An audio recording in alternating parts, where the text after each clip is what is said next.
Hello everyone, welcome back to Jurassic June. We are playing the third and final Dinotopia game. Well, is it really the final one? It's kind of hard to say, because there is actually 4 Dinotopia games.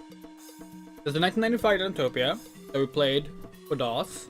There's this one, the Timestone Pirates. There's the Sunstone Odyssey that we played earlier this month, Lamoto. And there's also the Dinotopia Activity Center, which is like a collection of minigames. So if we include that, there is actually one more after that. We just realized we forgot to change the chat theme. Hold on, let's fix that real quick. Yeah, we're playing Timestone Pirates today. It's a 2D side-scroller. It's, interestingly enough, by a company that did multiple dinosaur games for handheld consoles. Hold on, where's the one we usually use? There. And let's beep the shut box. There we go. All right. Well, let's not waste any time, shall we? Let's get into it.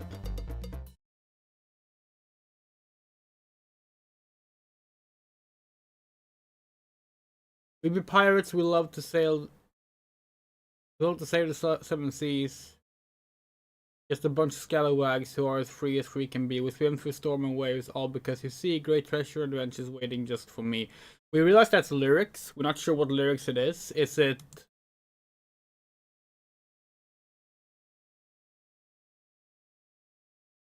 Is it like Muppet Treasure Island?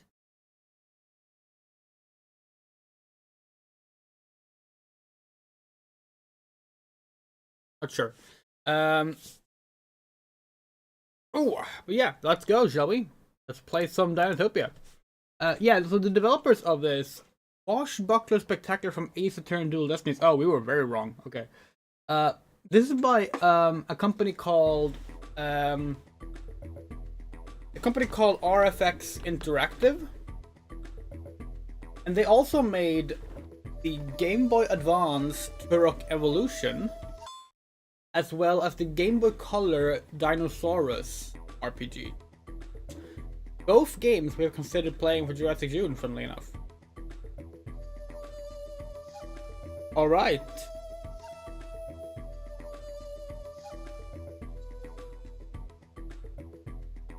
Kinda like this groove. How's the audio levels? Is the audio levels fine? Maybe it can be a little louder on the music, maybe? Looks low on the OBS at least.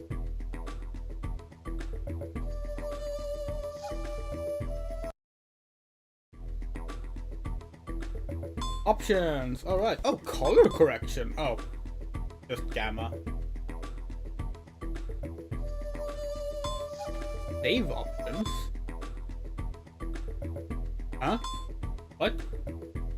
Oh, save options. Like saving the settings. Oh, okay. Interesting. Not a lot of handheld games back in the day had proper volume settings like this. Nice credits. Okay. Okay. Alright. Let's go. New game. Sure. Please wait. Loading screens? Okay. Oh, we love the pixel art. It's actually really nice. Clayton, you sure have picked an odd place to celebrate your graduation from the flight school. Where I found my first ancient artifact. I must say, Hyla, I missed the thrill of that moment. But you've just earned the trust of Stratus. You're Skybacks. Isn't that thrilling? It is, Kriakov. The pilot of Skybacks is a great honor, but sometimes I feel it's not enough for me. Or for Dinotopia. I feel I can do more. We agree. That's why we've come for you. The elders have just learned of a terrible threat to Dinotopia. Is this about the Tyrannosaurs trying to leave their nesting area? Yes, we've just learned why. Pirates have stolen their eggs. Oh no, Tyrannosaurs may be dangerous, but they have a right to live. Why have the pirates done this? We're after some kind of treasure. We're not sure what it is yet. They must think it's in the Tyrannosaur nesting area. That must be why they took the eggs out. If the Tyrannosaur's gone, the pirates will be able to hunt for treasure in peace. But the Tyrannosaurs will think that we took their eggs and come after us instead. I won't let that happen. I'll find and return those eggs before the Tyrannosaurs leave their nesting area. I might even find the pirates' treasure before they do. That's why I brought this sunstone prod. You can use it to defend yourself if the pirates attack. I'm sure you mean when they attack. Don't worry, I'm ready for them. Please wait. Okay. Alright. Oh wow, the UI has disappears. Okay. This dude, Clayton? What's that his name? Clayton has no shoulders. Like, it's just like, boom.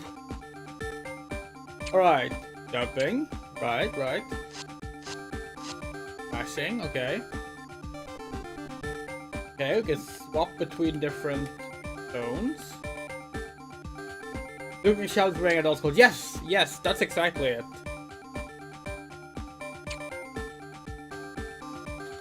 L doesn't seem to do anything right now. That's okay.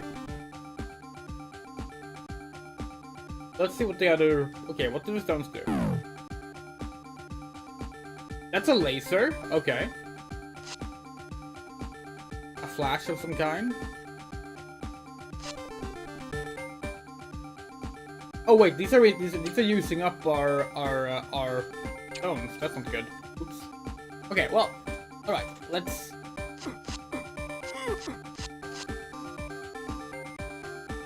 All right.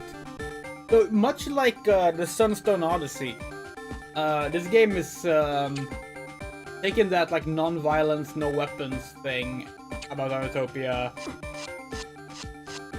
And basically going, well, does it count if we say it's not a weapon? You know? Like, oh, the dude in Sunstone Odyssey, Drake wasn't wielding a weapon. He was wielding a mallet. That's a tool. This is a what do they call it? A prod? Not a weapon.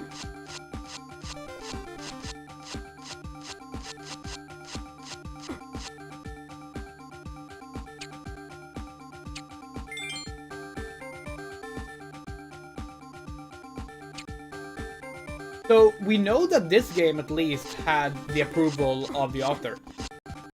Because this game and this character, Clayton, got a Nintendo Power poster made by James Gurney. We did consider using that for our thumbnail art, but ultimately actually Nintendo Power posters, they were very tall. They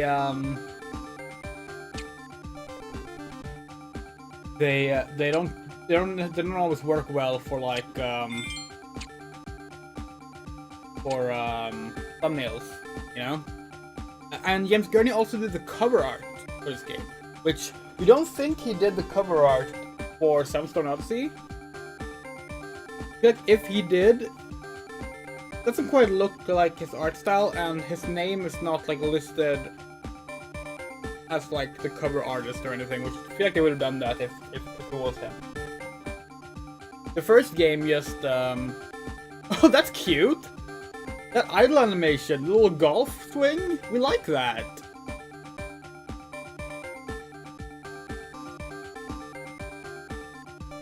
But there's different ones too. He looks around. Let's explicit the weapon. It fires laser beams. We don't agree, Moto. We don't agree. Oh god, you know who he reminds us of? We finally figured it out. He looks like Guybrush Threepwood in Monkey Island 2. Guybrush also has this big coat in Monkey Island 2 that looks way too big for him. That's what he reminds us of. Ironically, that game is also about pirates.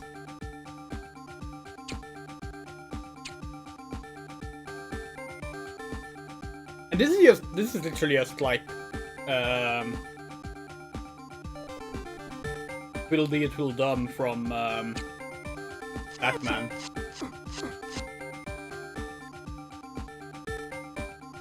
Okay. Oh, good for me to look down. We really like the art style. This game is really pretty. Like once you get over the huge coat Clayton has, it actually looks really nice. Like the background detail is very nice. Like, yeah, it feels good to play too. This is a very, very solid first impression. Combat's a bit simplistic, but you know, nothing wrong with that. Oh, okay, cool. All right. Do those logs come back after a while? See? Yeah, still not sure how to beat these guys without taking a hit. Oh, hey, look at that. Guess that's an egg.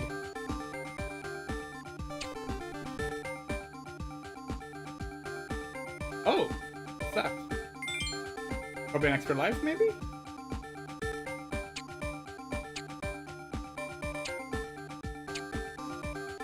This is solid. This is solid so far. Oh, nice. Can hang on edges. Cool.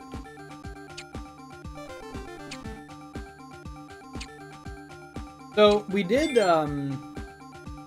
look up the reception of this game. This game is the best received of the Dinotopia games. It did get how do we drop down? Oh, we can crawl. Okay.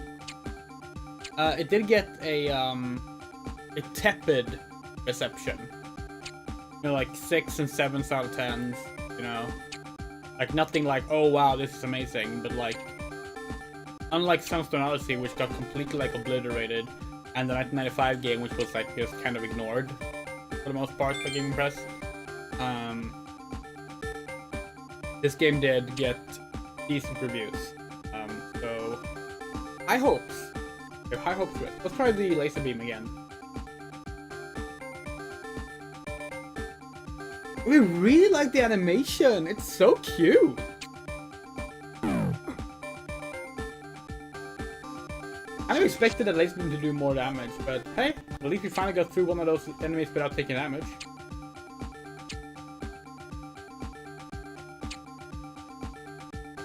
The music is a little meh.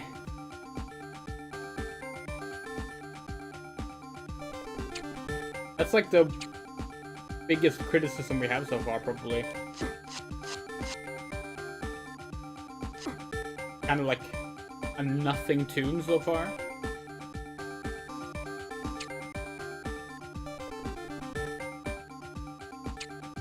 I think we did skim the manual before playing, and we think we read that you need to find 4 eggs in each level. That's the goal.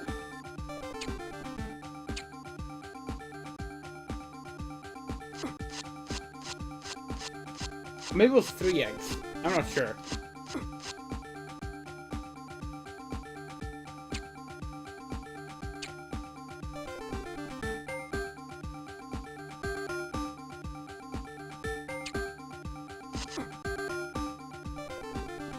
God, that enemy is tiny. Are we like beating up a child?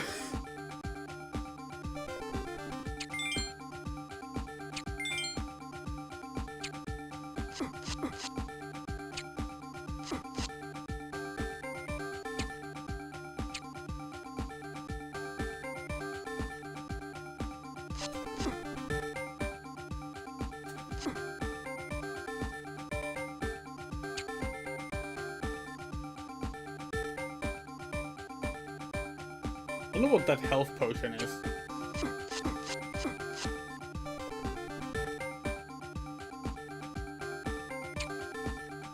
Like, as in, like, what do you reckon they're drinking? Obviously, it's a drink of some kind.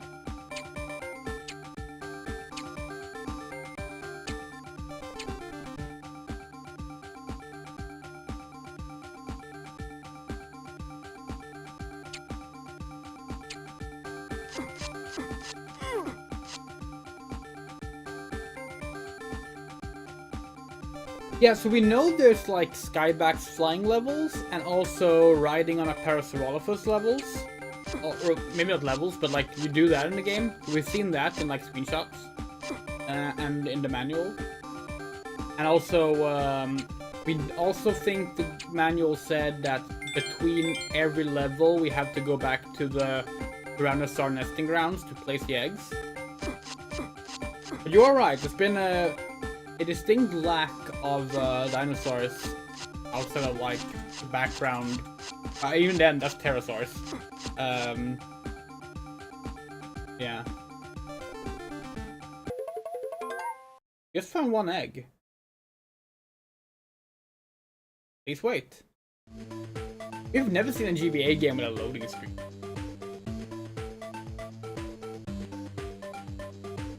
Hi? Oh! What the fuck? Hey look! There's a sauropod there.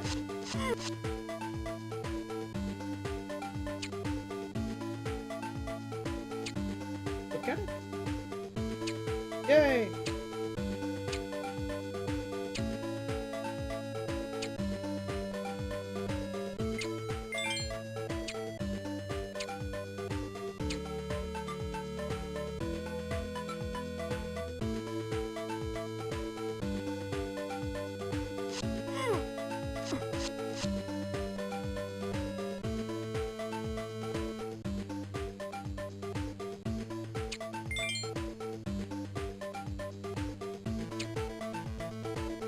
Oh, do you think we can hang off the coastline?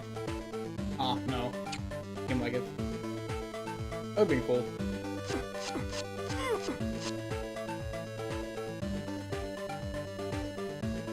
Ah, flower pots that can knock you out. Just like Atlantis, the Lost Tales. Okay, we can go here though.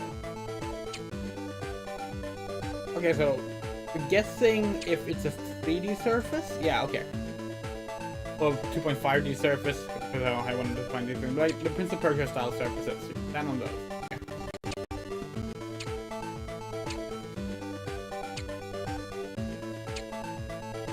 Oh, you can...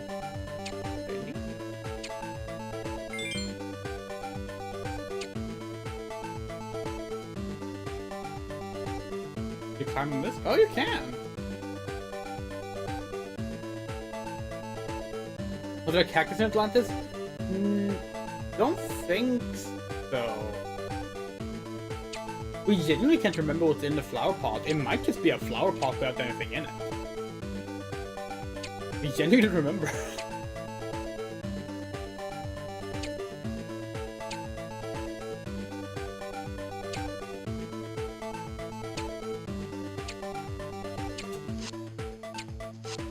Okay, is there a point to be here? Oh, yes. Oh, extra life. What?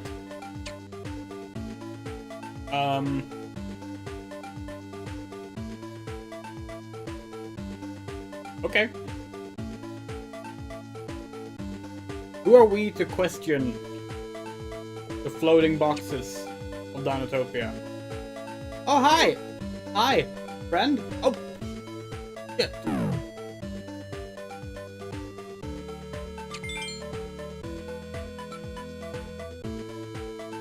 Oh, there's a sneak button! That's what L is! Oh, fucking tippy toe animation! We love it! Hi! They're pretty. So, you doing anything later?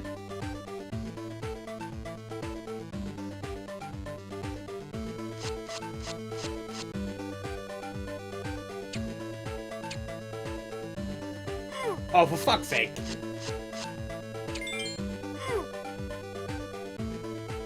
Okay, those slime ball throwers are annoying.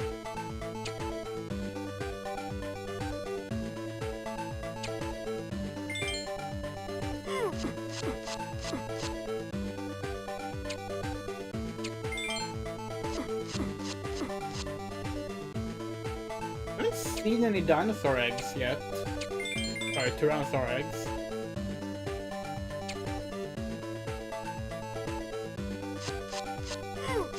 God, these fucking... What are these? We were about to call them like wizards? Like witches or something? But then we realized...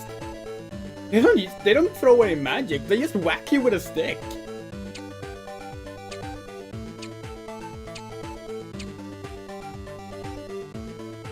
Oh, can we use the cactus against the enemy? No!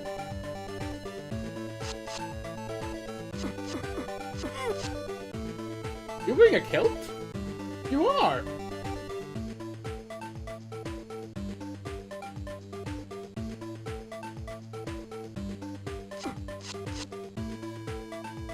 Hi. Can we see your animation again? We want to get a better look at you. Correct, yeah. I think it should be a skirt. We just kind of presumed that it was a guy, and as a result, we presumed it was a kilt because all the other enemies seem to be dudes. And look, we really like our visit in Dinotopia, but let's be real, the games, at least, have been very male-centered.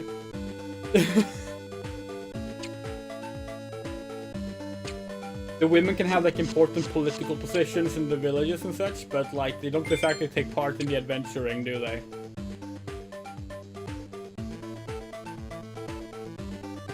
Oh hey, a trike! Oh! Hi.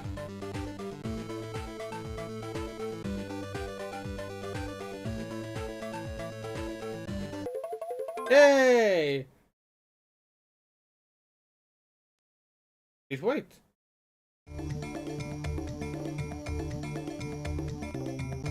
Oh, so like, there was like a cross over the egg. Does that mean we're not collecting eggs from this one? Just realized.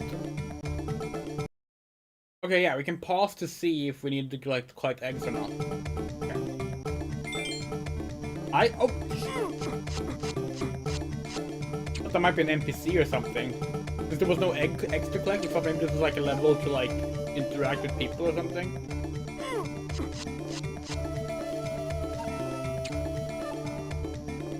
Huh.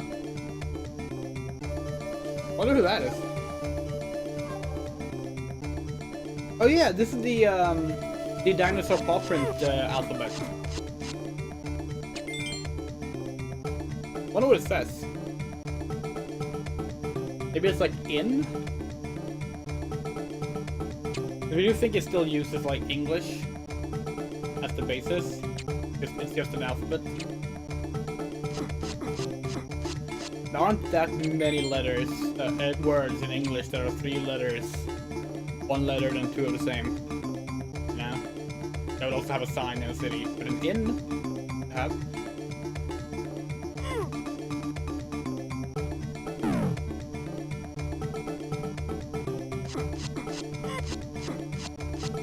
There's no block button. It's kind of jarring for like those more melee-centered encounters.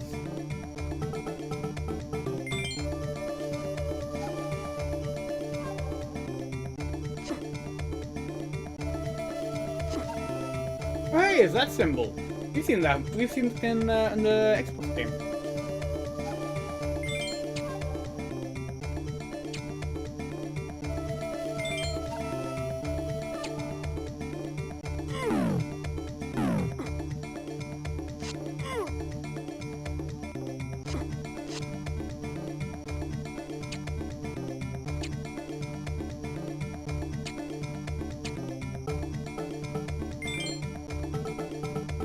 More paw print words. Actually, let's look up the language. Why not? Dinotopia alphabet. All right.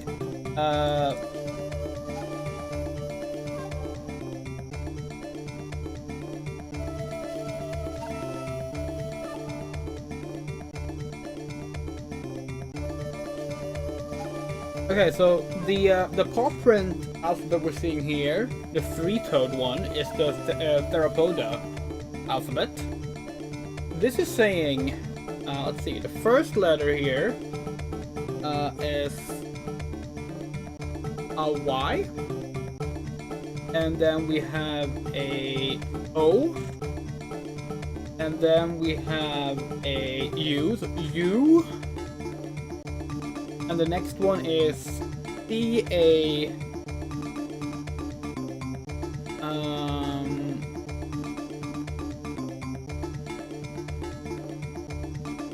you can. Okay, you can. Oh, I think we know where this is going. Yeah, J-U-M-P. You can jump. This says you can jump.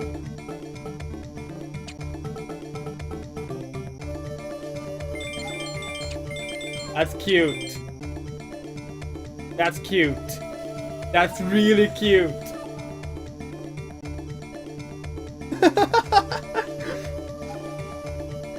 Oh, we like that. We really like that.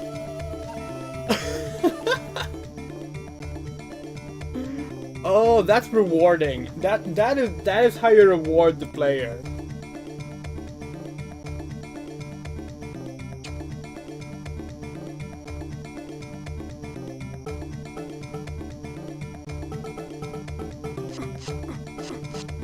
Okay.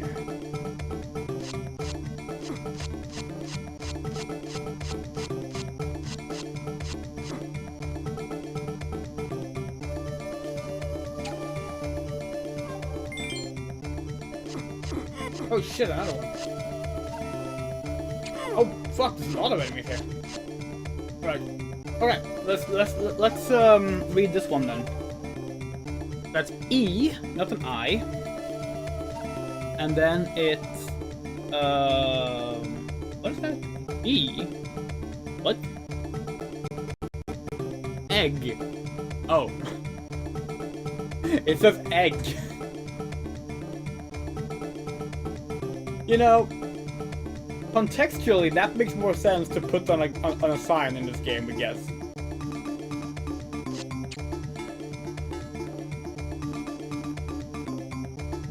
Wait, so are we looking for an egg?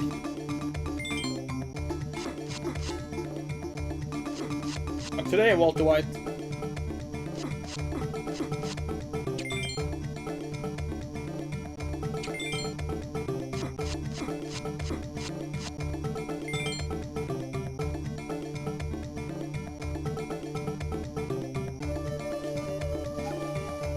Oh, not a crystal. Oh!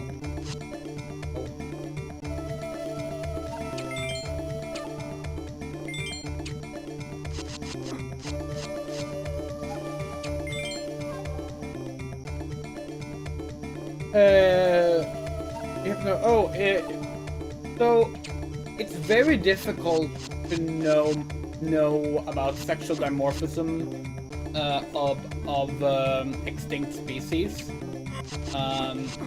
It's been hypothesized that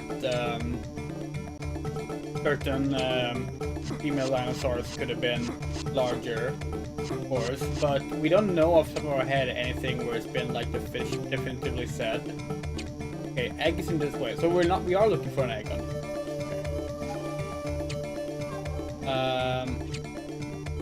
Because basically, like, one of the big problems is that since we only have the bones for the most part, it's very difficult to say like, oh, this is clearly a male, you know? Like, sure, we can compare it to like existing birds and such, get an idea of what like might be the case. But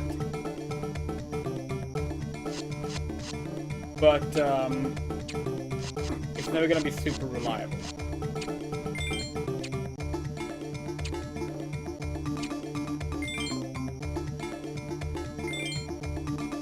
Yeah, so the boring answer is, we don't know.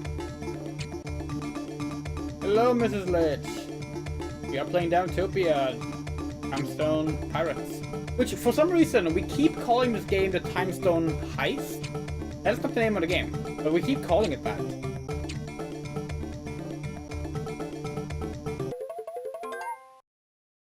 Alright. I have 3 eggs. YouTube is fucked up? Okay. Hey, cutscene! Good news, Clayton. The pirates made maps of where they hid the Tyrannosaur eggs. The bad news is that they hid the maps in holes above the canals. The only way to reach the maps is to be in the right boat when the Brachiosaurus rises underneath it. Hopefully my long-necked friend will let me know when and where he's about to rise. Okay. So far this game has been very lenient when it comes to like difficulty. We haven't had to worry about dying or anything. Just in case, making a save state.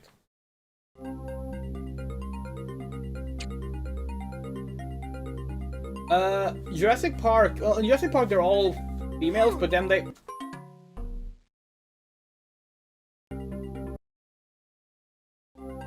Jurassic Park they're all females, but then they like transition to male. And yeah, you're right. In The Lost World, they do make it typically that they want to hunt a buck, not a doe.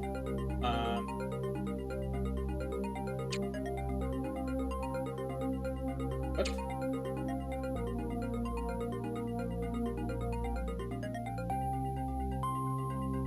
Okay, the arrows are pointing out where the Brachiosaurus will be lifting us. Okay.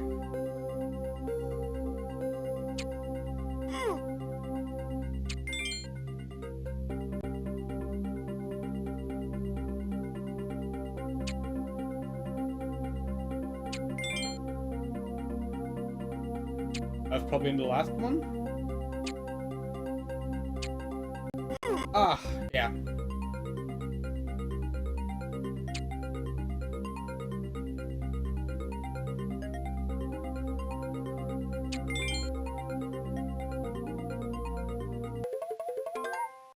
That was a fun level. Strange, but fun. Her sprite is a completely different art style from Clayton. Like, look at her! Good job, Clayton. The elders will be very impressed. When you return those eggs to the Tyrannosaur nesting area, meet us at the pound table. Oh, sorry. We have a jar in front of the TV with some pens in it. And it was literally covering the part of the R that makes it an R and not a P. We actually thought she was saying pound table until we said it out loud and realized that's definitely not what she said. Meet us at the round table. Alright. T-Rex! T-Rex! T-Rex! Hello?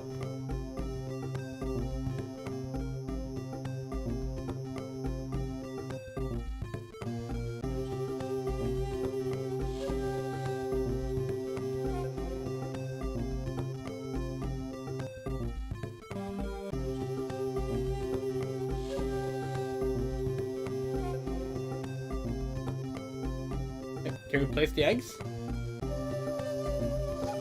Oh, we have to press down.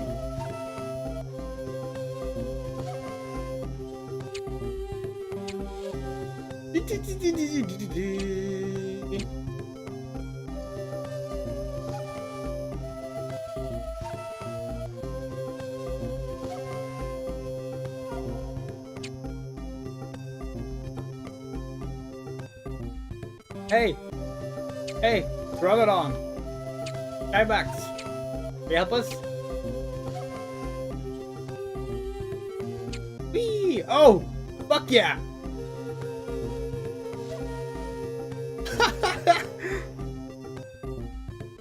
Motherfucker is surfing on it!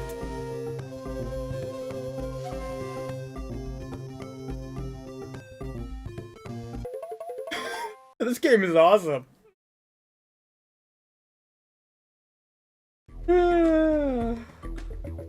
You are an expert on Dinotopian artifacts, Clayton. Have you ever heard of the Timestone? Oh yeah, this is also clearly James Gurney's art. Like it's been reworked to work in like for GBA ratios and such, but like, this is definitely James Gurney. Yes, the Timestone is an old pirate myth. The legend says that it slows time around whoever holds it. You just learn that the Timestone is what the pirates hope to find in the Tyrannosaur nesting area. It could be very harmful to Dinotopia if such a powerful tool fell into the wrong hands. Yes, especially pirate hands. Don't worry, I'll try to find it before they do.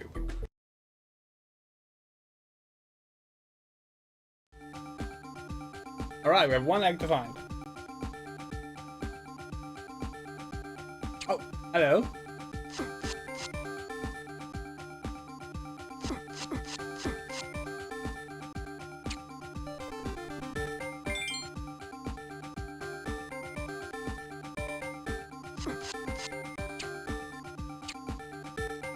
This game, we liked it. We like it. This game is enjoyable. Not sure we like it more than the Xbox game. But yeah, this is pretty fun. Also, we love. Now we're in a treetop village, like in the Xbox game.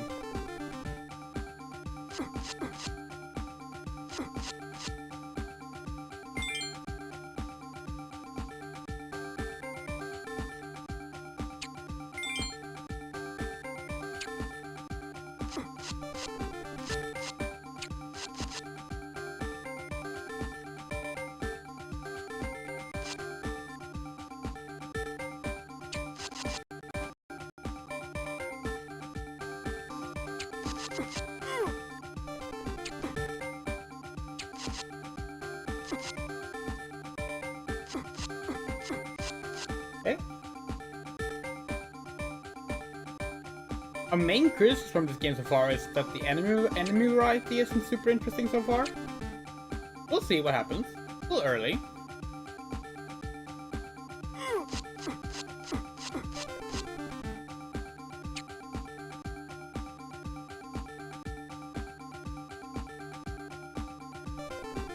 It's also just nice to see a game that features Tyrannosaurs, and like even to have featuring Tyrannosaurs as dangerous and as like a danger to the player, while also framing them as like not evil. That's just really refreshing.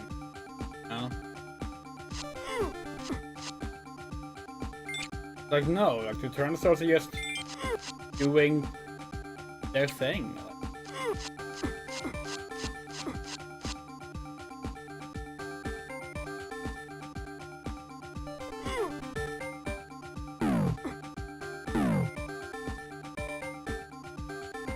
I'm a bit low on health right now.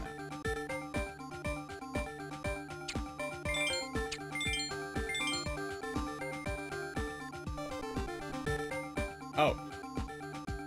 Damn it.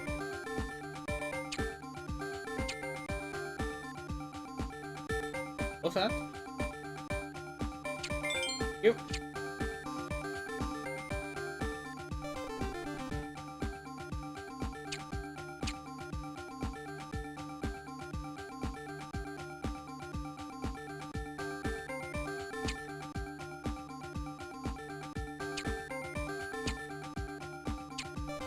We called for the elevator. Okay, it just comes by itself.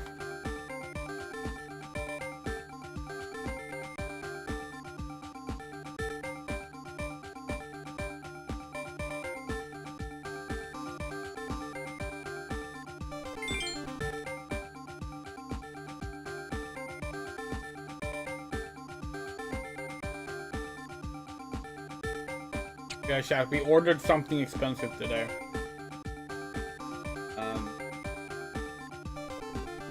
We ended up justifying it because we got our money back from FBC Firebreak yesterday that we refunded.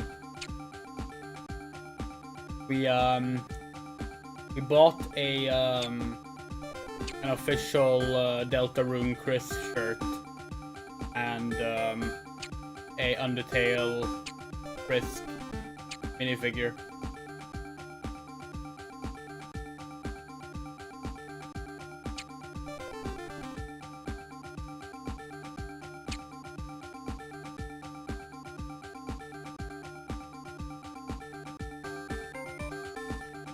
We were actually pleasantly surprised at the price of both those things, but also like the shipping. The tax is honestly the worst part of it. Like that was the only thing that was like kind of like painful to deal with. Was the import tax. Like, fair enough. But like the shipping was good. And the shirt seems to be really good quality, so like... Oh, fuck.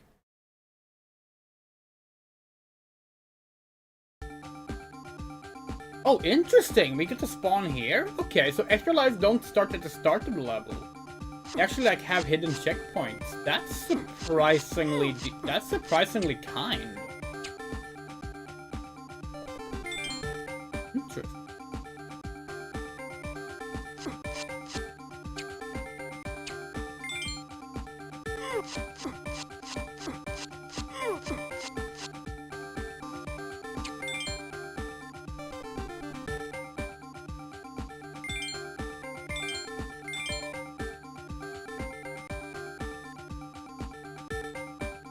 I'm not a fan of the fact that apparently we weren't supposed to go to the right side of the level, because like, come on.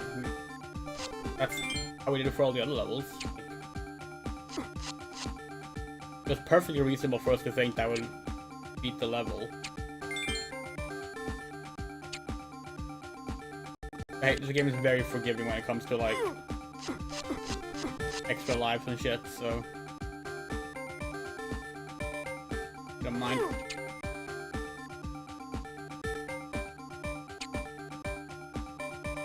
It was this way, right?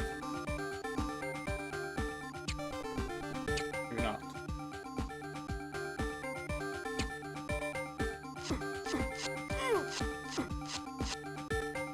No, it's up here.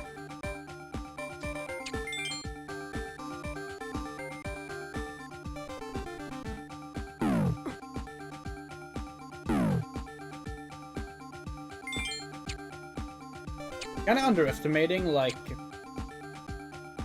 how often you get recharges for your prod ability. So like, we keep not using it, but like it's actually very good because like you get refills all the time, basically.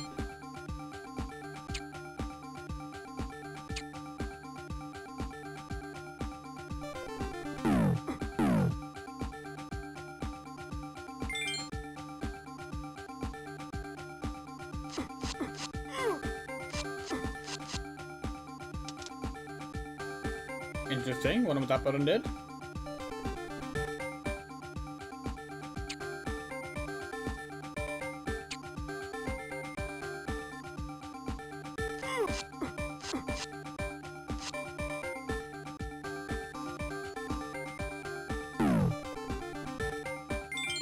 We kind of need health now. Oh! Oof. Okay. That's potentially a problem.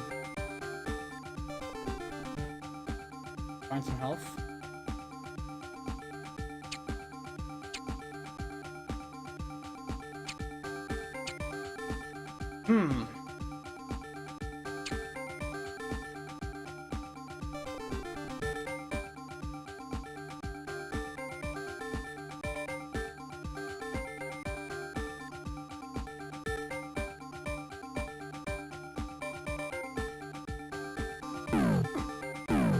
Fuck!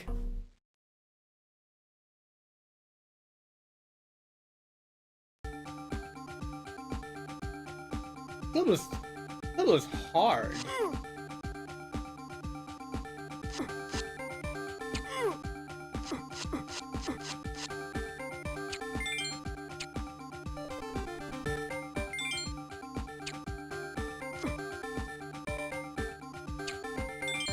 Yeah, exactly. Like we will be cosplaying Chris at NACON.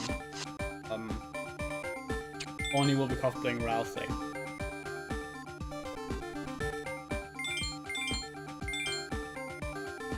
That'll be fun. We do want to cosplay Susie at some point, but don't have enough time to get that kind of cosplay ready. Because we would not want to make like a human version. I mean, maybe we would at some point, like We want to make an actual proper scale suit.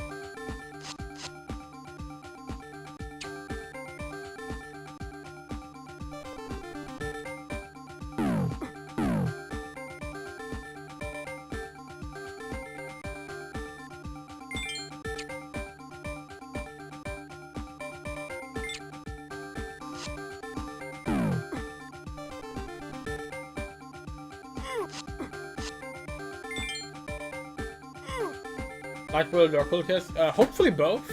But Light World is the one that's gonna use the shirt, obviously.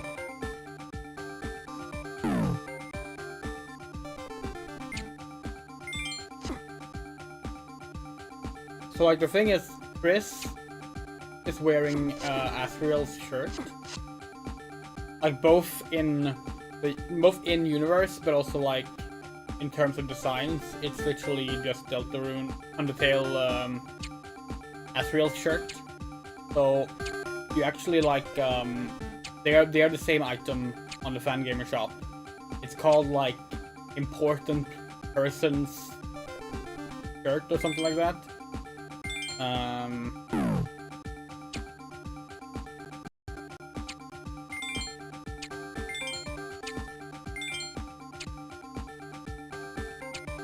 But yeah, we bought that.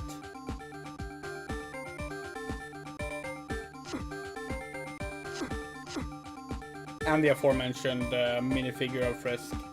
The minifigures were actually really cheap, which we were surprised by. And we were like, well, okay, which Undertale character would we want a minifigure of? And we said it before, but like we like Deltarune a lot more than we like Undertale. We still like Undertale, but like it hasn't like hit us as hard as Deltarune has. So like we don't really have that much of like a particular connection to any of the characters there. But we do like Frisk a lot. Or we think the figure is not called Frisk because the figure is trying to keep like spoilers and such light. The figure is called like a certain human or something like that.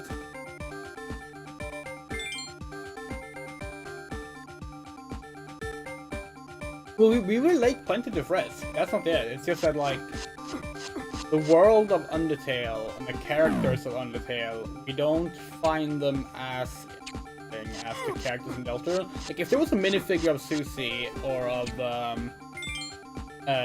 Noelle, or Ralsei, hell, maybe even Birdly, because like Birdly's funny. Minifigure of like Queen, like there's plenty of them. Lancer, we would love to have them, you know.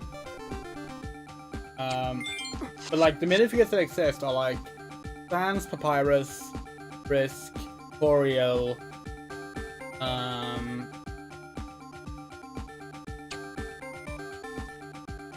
we think Flowey has one. The dog soldier has one. We did consider that one. That one's very cute.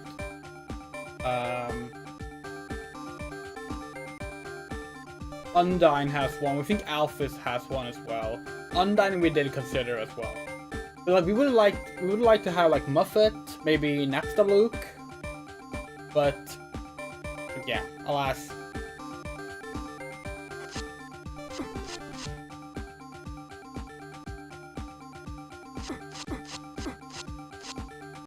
Of course, we did look at the Ralsei plushie. We think it's out of stock right now, both versions, because there's both a version with a hat and one without a hat. But,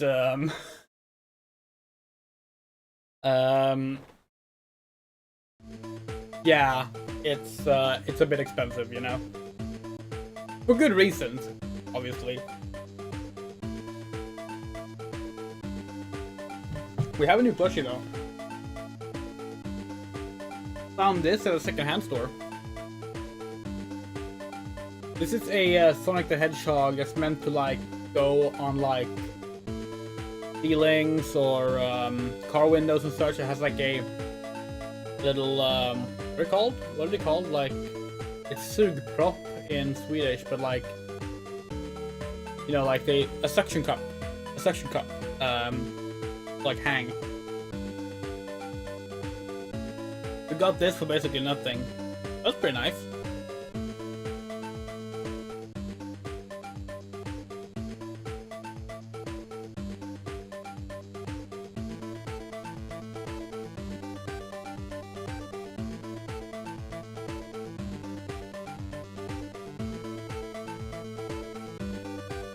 Oh, hello. Hello! Can you carry us up? That looks like it was gonna throw us away, so I think it's gonna be... Unless it was gonna throw us up to the egg. Probably not.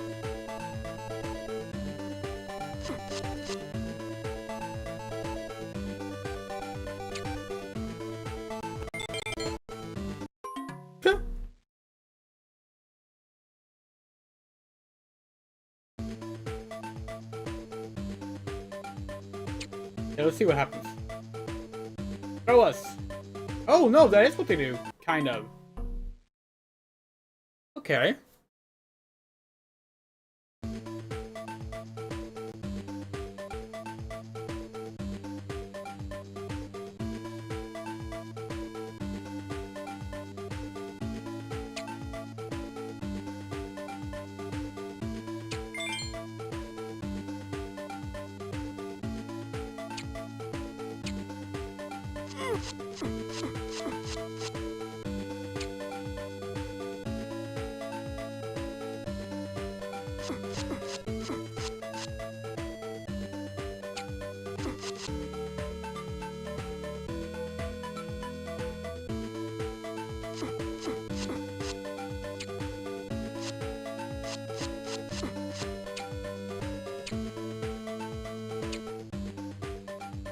So far, the only really bad part of this game is honestly the soundtrack kind of sucks.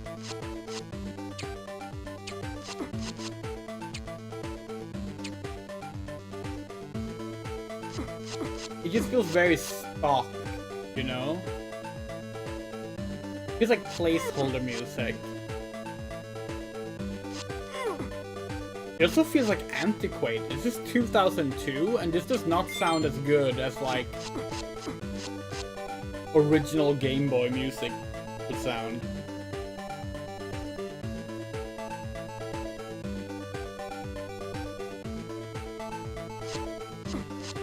Yeah. The Game Boy Advance came out in 2001, so...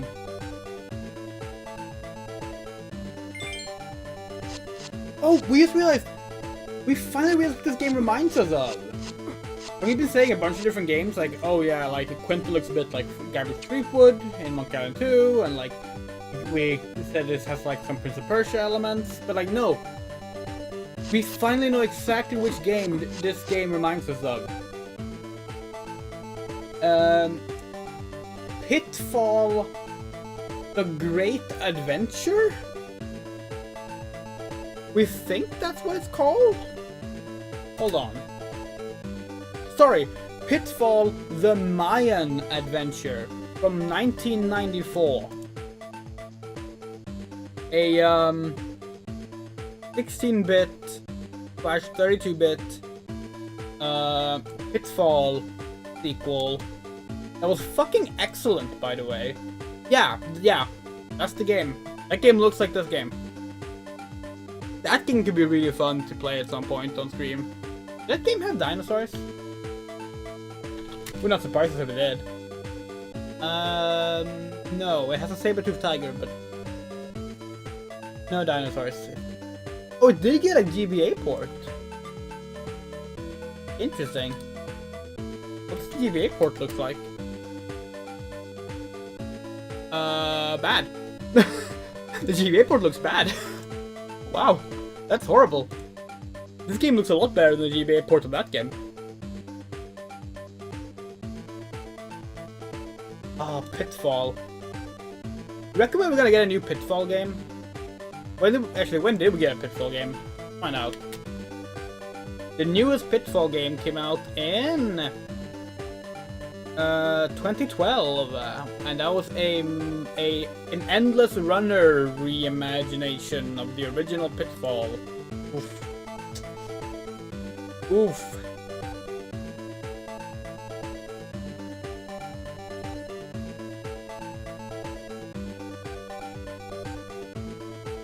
Yeah, the original series of Pitfall was a pretty cool series. It was Pitfall, Pitfall 2, Lost Cavern, Super Pitfall, Mine Adventure, the one we mentioned, 3D one for the PS1, and then there was the PS2 GameCube one that also got a Wii port.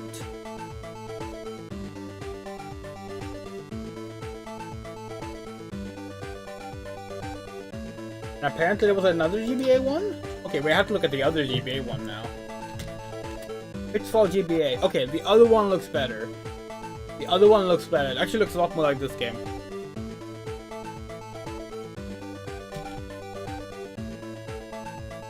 Yeah, apparently Pitfall never did dinosaurs at any point in the series. They really like invoking the Smilodon, but not dinosaurs apparently. That's strange. That feels like something that would be right up that series' alley. Hey, Atari! Provided you're still the one that owns Pitfall. Hit us up. We can do a Dinosaur Pitfall reboot. Super Pitfall 2? There was a Super Pitfall 2? A cancelled North American localization of Atlantis Nonazo, rebranding it as part of the Pitfall series. What the fuck? Fascinating. Sorry, we're completely getting off topic now. Let's go back to the game.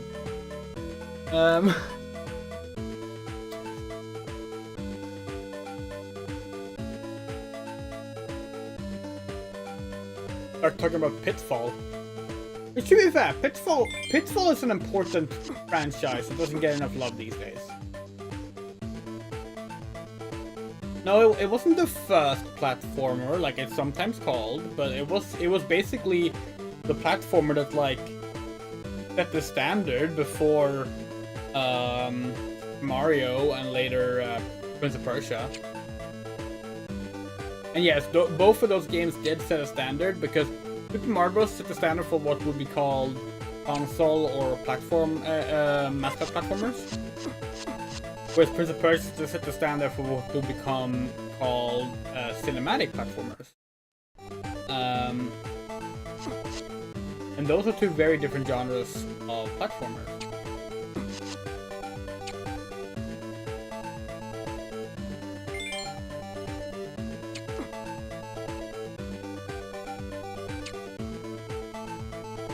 What we're playing right now, by the way, is definitely in the cinematic category, although it controls more like a mascot platformer, which is common for console versions of, and especially handheld versions of cinematic platformers, because people playing Game Boy Advance games are likely more familiar with games like Super Mario than they are with games like Heart of Darkness, or Flashback, or Another World, or Prince of Persia, or Bermuda Syndrome.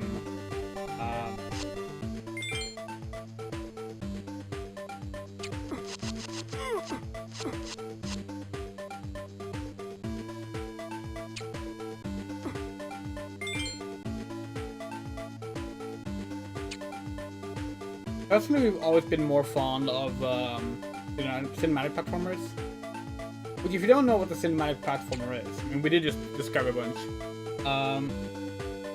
Cinematic platformers are describing games that are more about kind of like pre-calculated jumps and movement. So like it kind of looks more cinematic as we play through them, you know? It's more about like this is the exact distance you're expected to jump between things, and etc, etc. Whereas a mascot platform is a bit more freeform, a bit more fluid. Generally allows you to make more mistakes. Often involves jumping on enemies and such. Whereas the cinematic platform tend to have like some kind of combat system. Any chance you're gonna play Ark this month? Maybe. We don't own it, but maybe. Why are you asking? Do you want us to play it?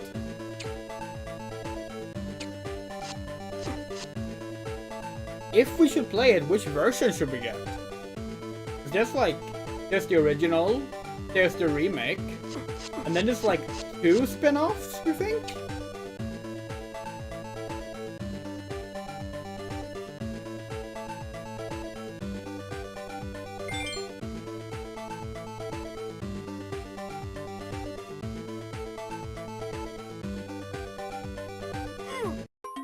Fuck off! Pretty sure that was the end of the level too. Oh, come on! Okay, this level, we're not a fan of this level. Say that right away.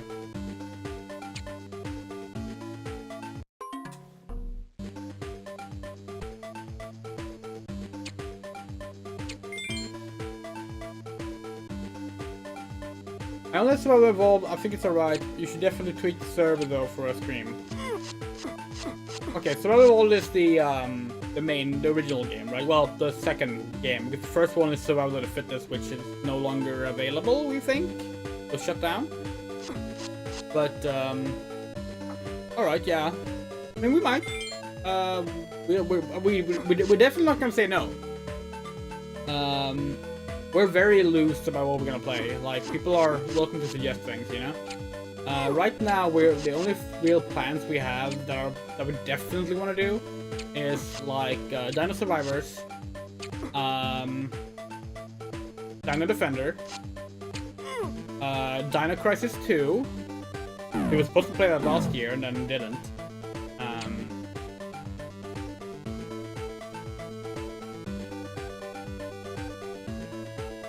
It? Might be it, actually.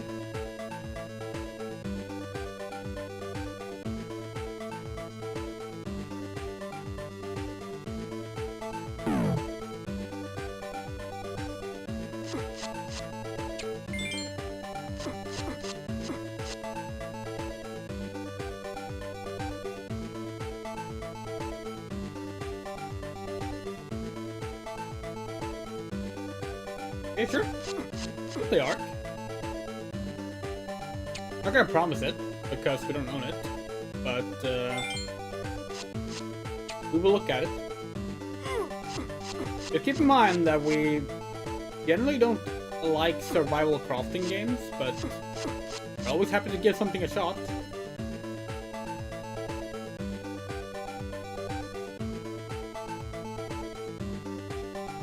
Hey, it can't be worse than FBC Firebreak, right?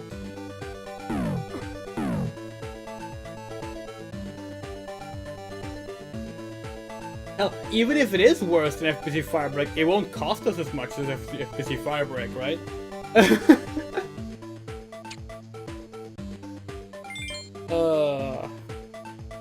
What a disappointing game that was.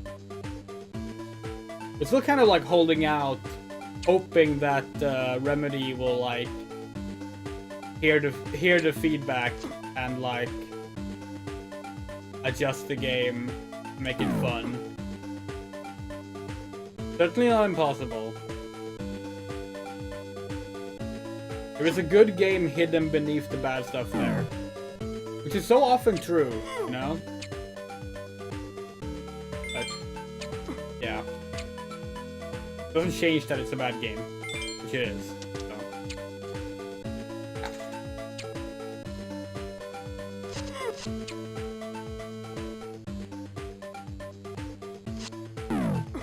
Currently, one review site gave it a 9 out of 10, and like, we're not gonna say anything about them like having a bad opinion, because obviously like all that shit is subjective.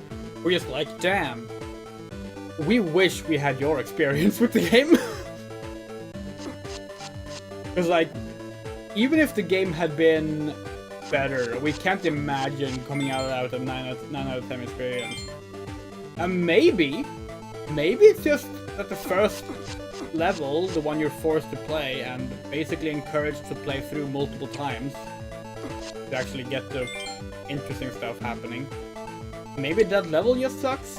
But if so, that still means that, like, the introduction to the game sucks, which is still shit, so...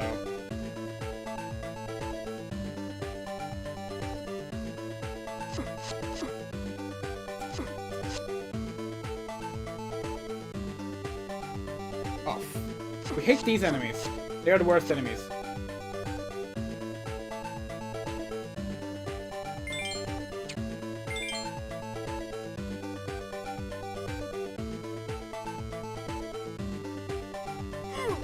Fuck off.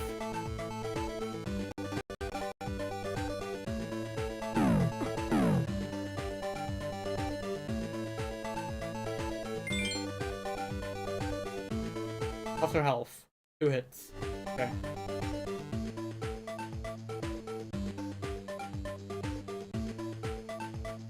This is where we died, wasn't it? Okay.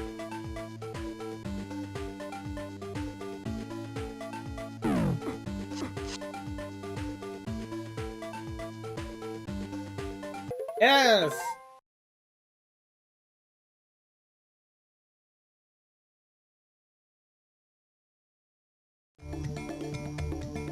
When are we gonna get to the, I don't know, it'd be fun to play together. When are we gonna get to flying on the skybacks or riding on the, Parasaurolophus? We saw that in the manual.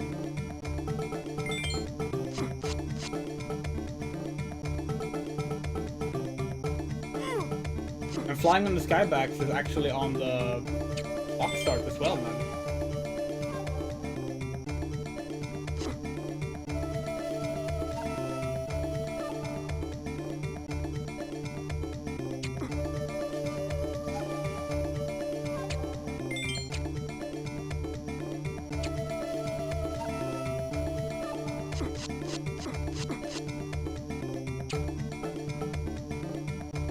No! Our extra life. We absolutely don't need, because we use save states if we need them. But, you know.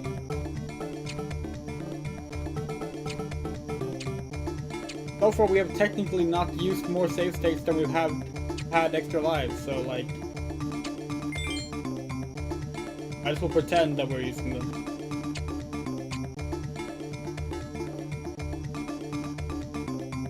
Yeah, the game, so the manual does tell you how many levels the game has, by the way. It has 5 levels. 4 of them are about collecting eggs, and the last one is about collecting treasure. We're guessing the Timestone.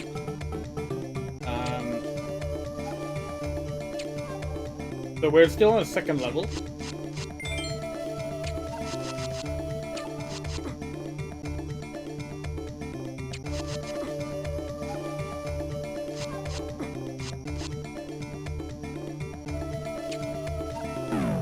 Fuck off!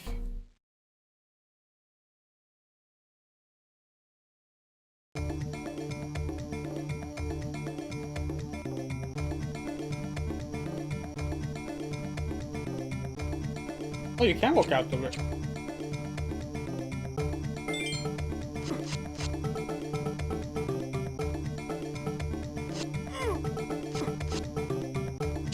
This game has a few annoyances common with the Game Boy Turok games. Specifically like enemies attacking you from off-screen. Which of course is funny, because like the company that made this made the last Game Boy Turok game. So,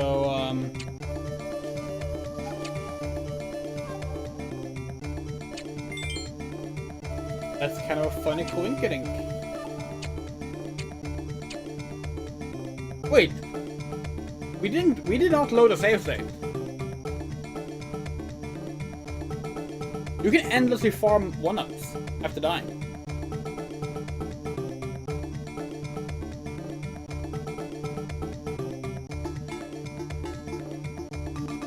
Huh.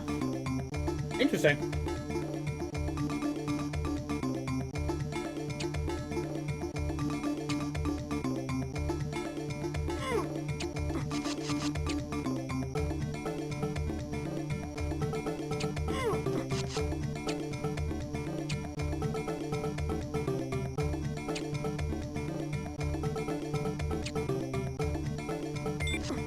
God, it's such a shame that the music sucks.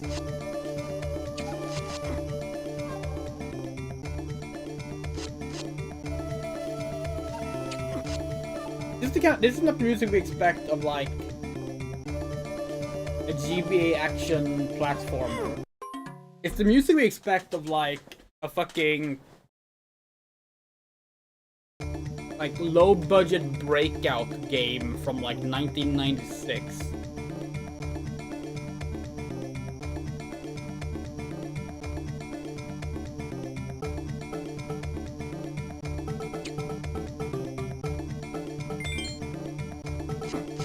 What does art cost?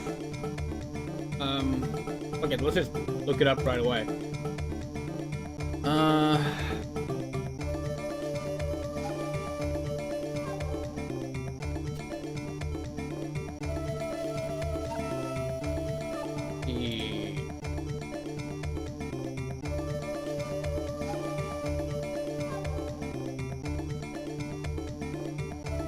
Ark. Survival Evolved. Ah, we thought it was on sale. Did we miss when it was on sale? That's unfortunate. $14.79. That's without any DLC. What's the Ultimate Survivor Edition? Is that all the expansion packs? Or is it just a few expansion packs? This is confusing already. Looks like it's all the expansion packs. Okay.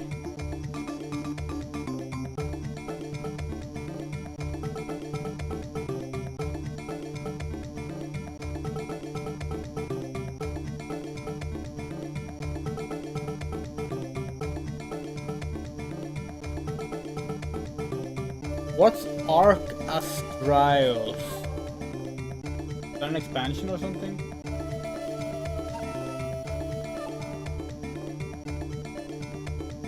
Guess that's DLC.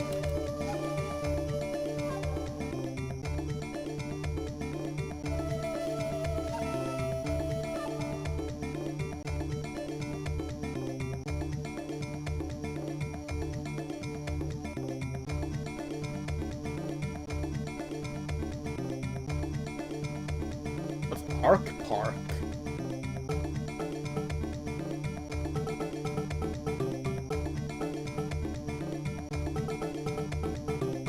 Very negative reviews. Okay.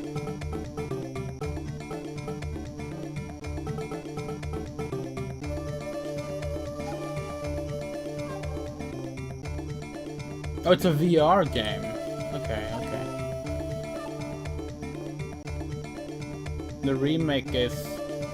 Oh, the remake is on sale, not the original game. Okay.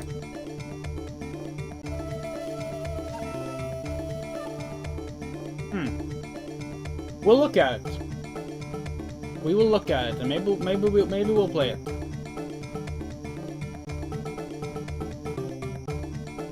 Get our alphabets back up.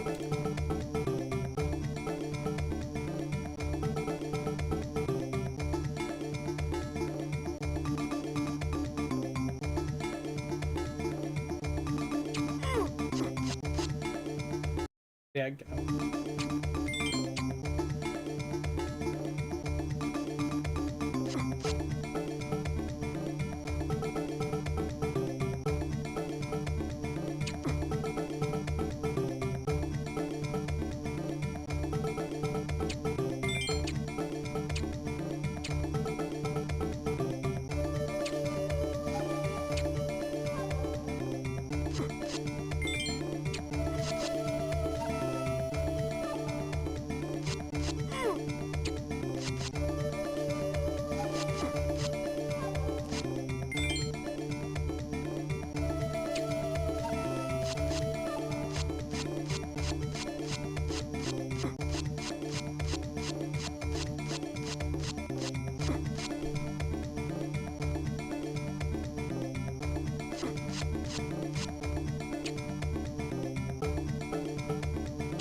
Oh, like hit the watermelons or something like in midair to like stop them.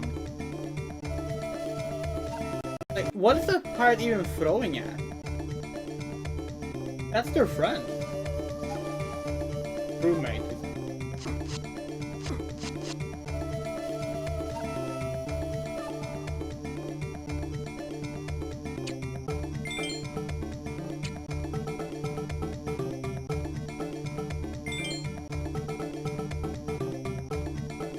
Should be a dinosaur social deduction. We don't know how it would work. We just like social deduction games, and we like one with dinosaurs. Oh yeah, another thing we have promised that we will do for Jurassic June series, we will host a Jurassic June Jackbox and Garlic Phone. The Jackbox games, but only dinosaur themes.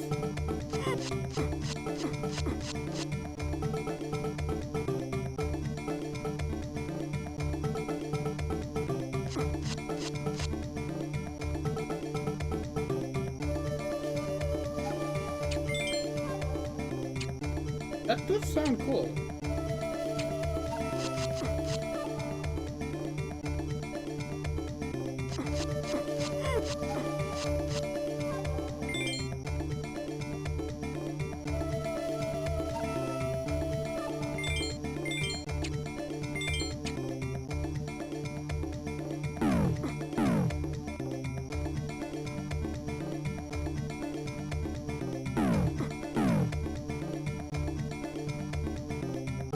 Where's the egg?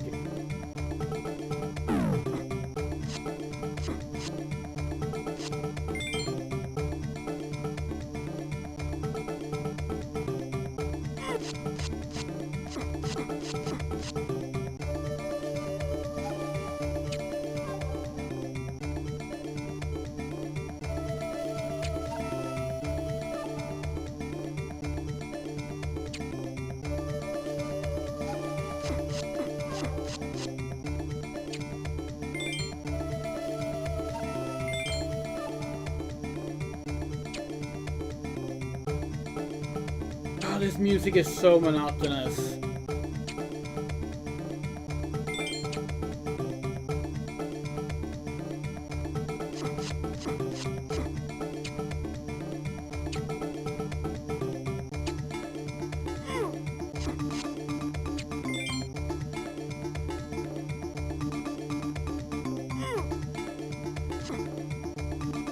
I was one hit away from dying again.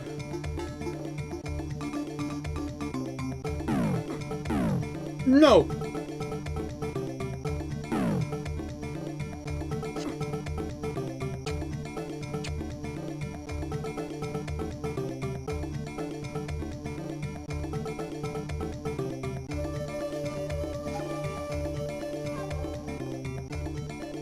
Oh.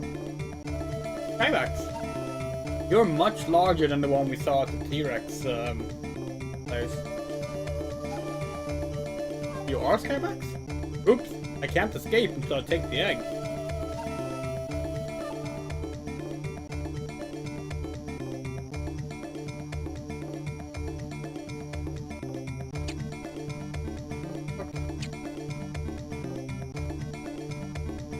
We just missed the egg somehow?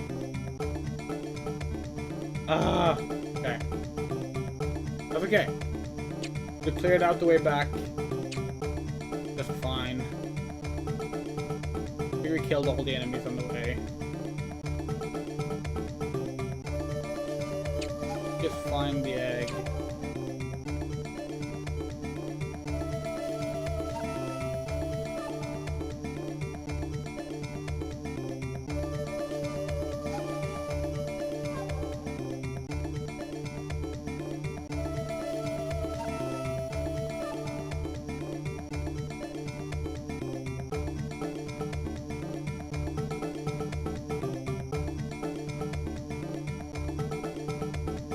No!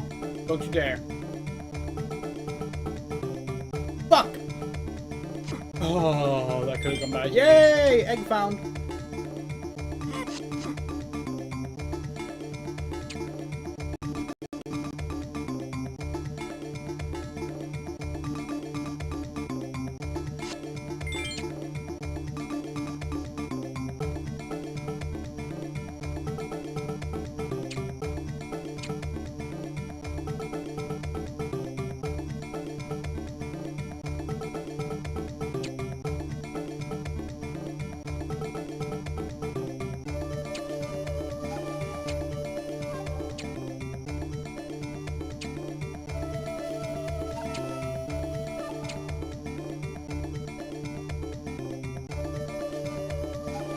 I think having some kind of egg compass would have been nice. Because the levels are pretty big. Alright! Wait. Grab says someone was returning the eggs we stole. I didn't think it would be a fly boy. That like a slur for Skybox pilots or something? Lee Crab's behind this? Should have known. He's the worst troublemaker on the island. You and your scaly friends will see even more worse troublemaking when we find a Timestone. If this flyboy can help it.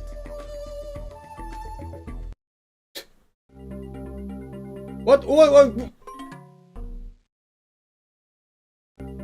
What the fuck has happened? Is this a boss fight?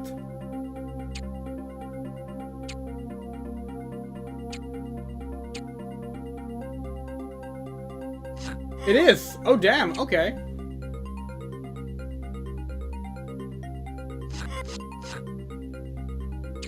Not allowed to use the stones apparently.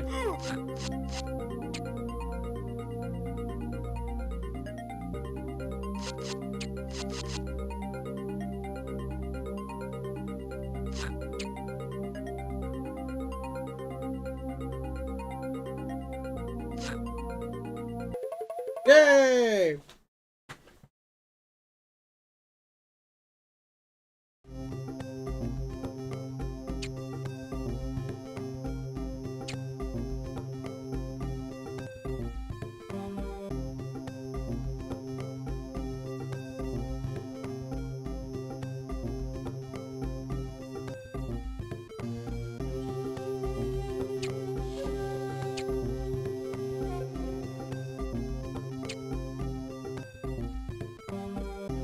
Oh, hello.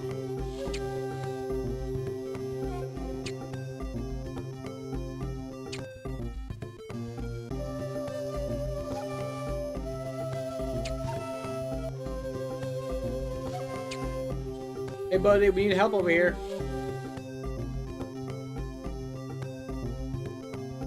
Please? There we go. Yay! No!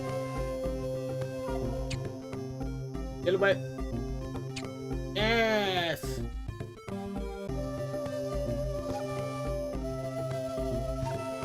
Thanks, pal. You look so happy.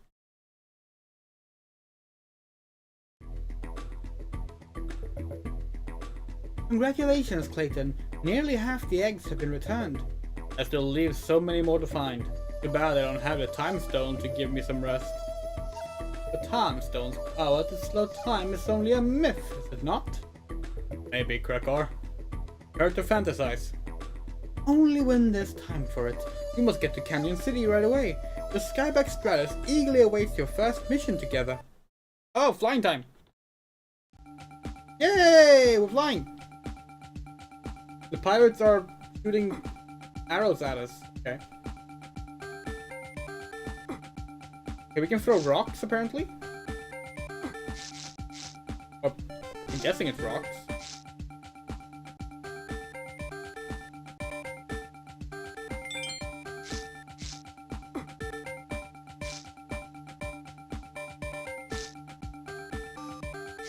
This is not as good as the flying in the Xbox game, but maybe we shouldn't expect it to be either. Oh. Oops.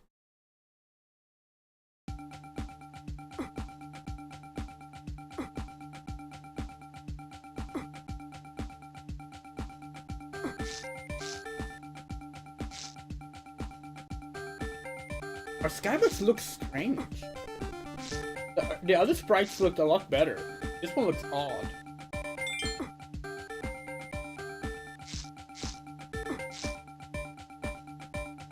It's so like thin.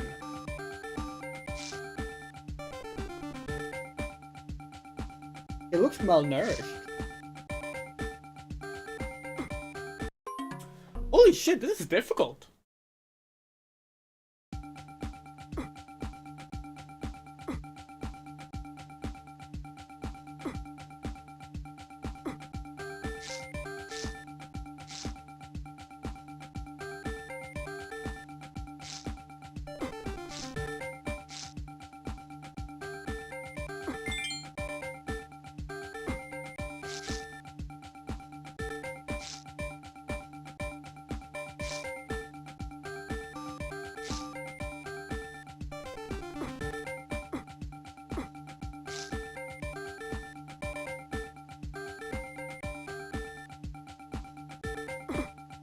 Fuck!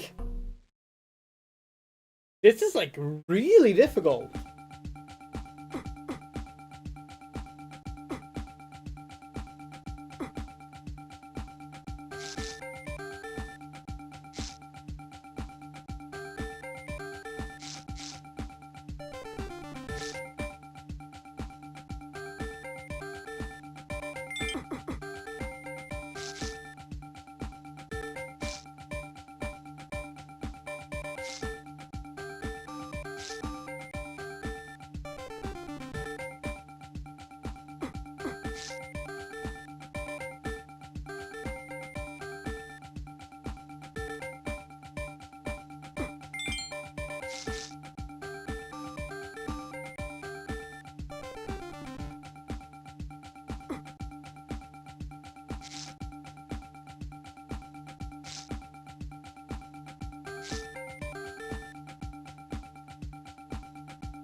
This level is way too long for what it is.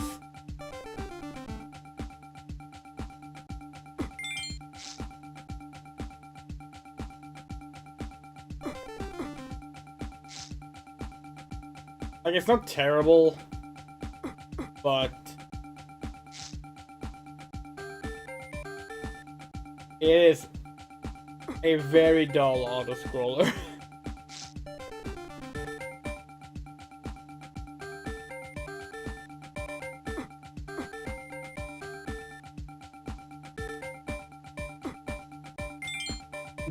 Those rocks are the worst part of all, though.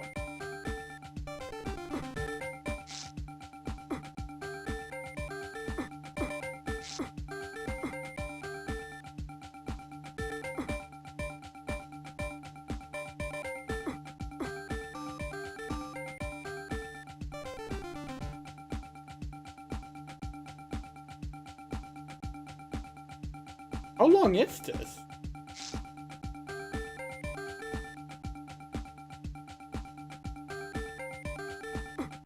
This is ridiculous.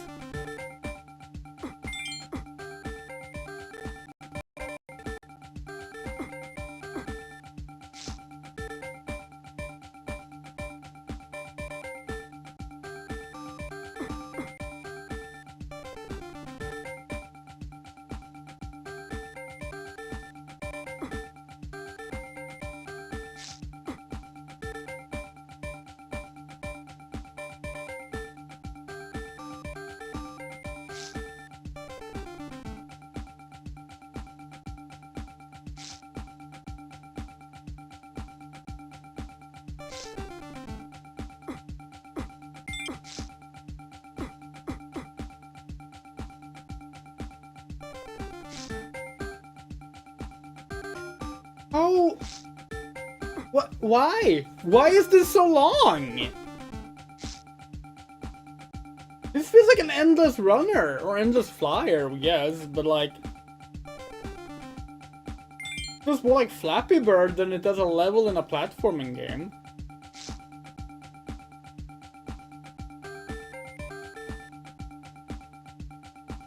Oh, finally! Holy shit! How long did that take? Oh, it's not done? Oh, now it's even more like Flappy Bird. Oh, for fuck's sake.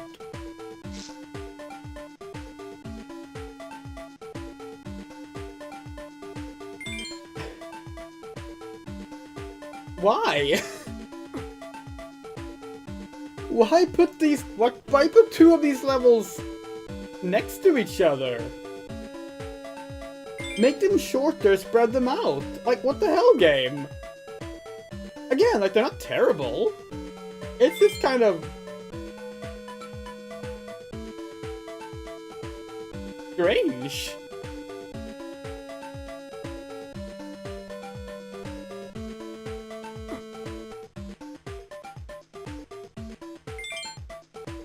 Okay.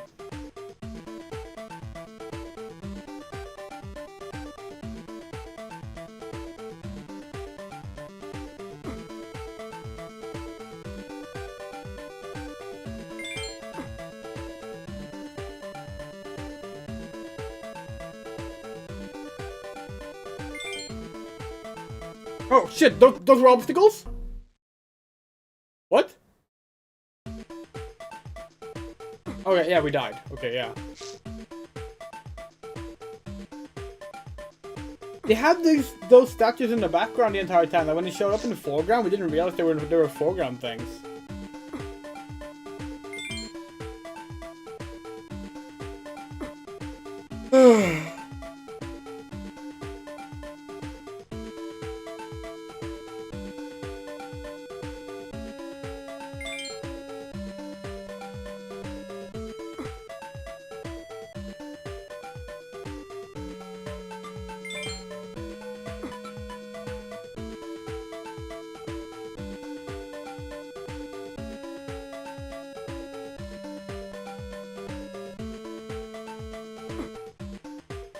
We don't understand this level design. It's not good. Again, not terrible, but not good.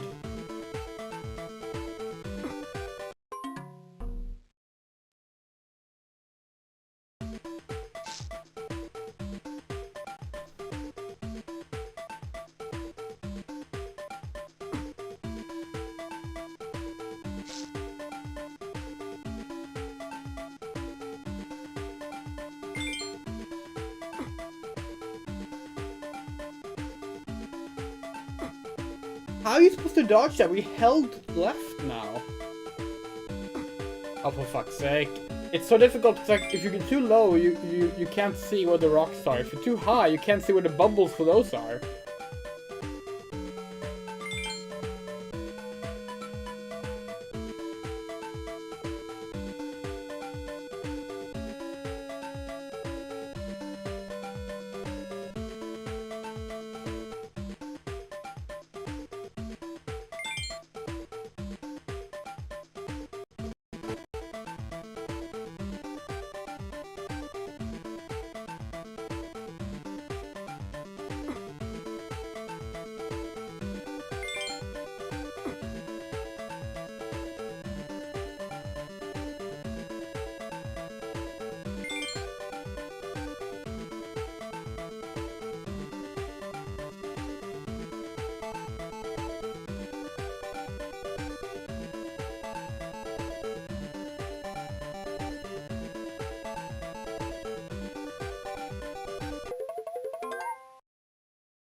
Are you joking?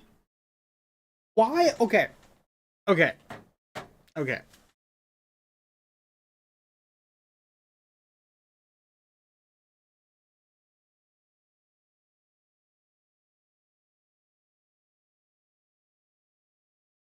We understand. Not really underestimating how fun, overestimating how fun something you design is. Like making a level too long because you think this is gonna be so much fun, people are gonna love this, and it ends up being too long, and as a result, it stops being fun because it's over. We understand that. We understand that. We don't understand stacking multiple flying levels on top of each other instead of just placing one in between each level. Like, what? Why? Why didn't they just do that?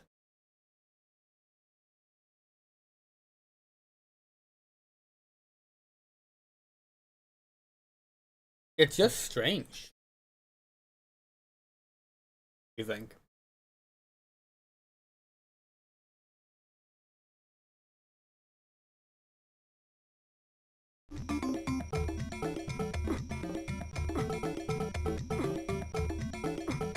And why the only attack really bad?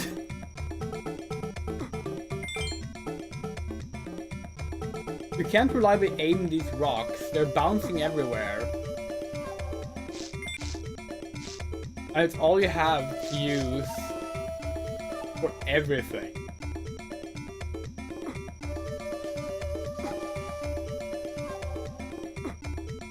At least you can rapidly throw them, that's something.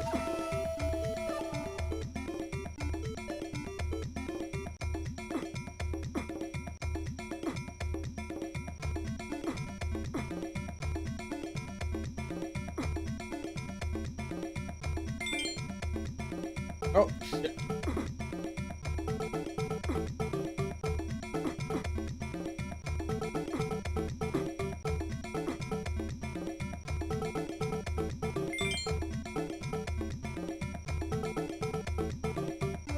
Also, we can't help but wonder, why are we flying here?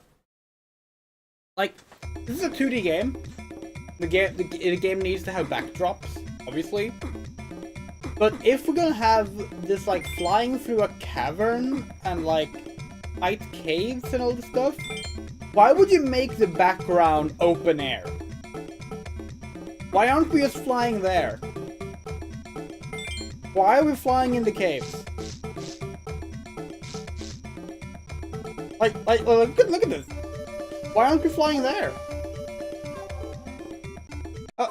What? What is going? Oh.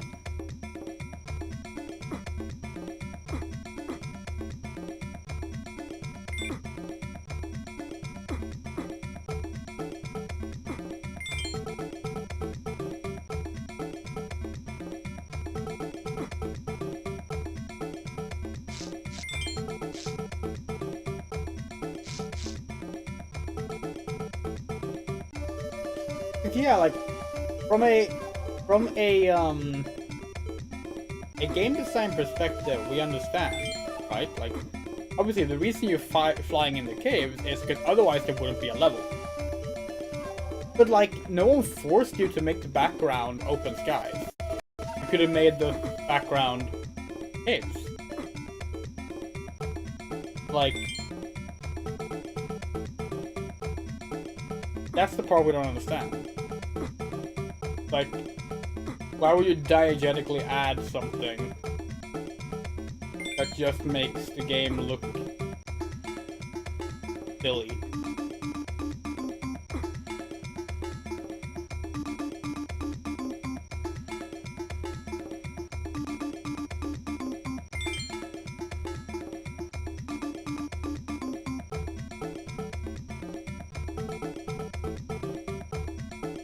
Like, it's the video game equivalent of, like, you just run to the side when, like, someone's being chased by something. Except in this case, you can't even argue, like, well, people panic, they do strange things. Like, no, this is literally just... like... Python is just, like, forcing this guy back to fly in the least suitable areas. Because he feels like it, apparently.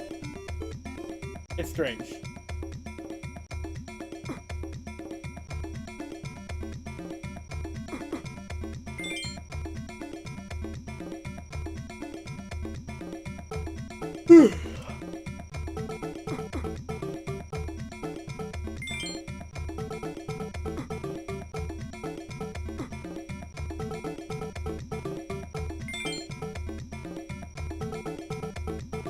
That has to be the last one, right? Yes, okay. I can see you graduated at the top of your class. I mean, how did you get here? Thank you, Hyla. I can see that being a Skybox pilot will bring me more than enough adventure. You don't get too attached to flying just yet. You must still explore underwater. Unfortunately, the pirates have stolen the Remora controls and are using them to steer their airship. I must take the flight once again. No! Oh, it's okay. It's a boss fight. It's a boss fight. Okay. Wait, is it a boss fight? I think it's a boss fight. Oh.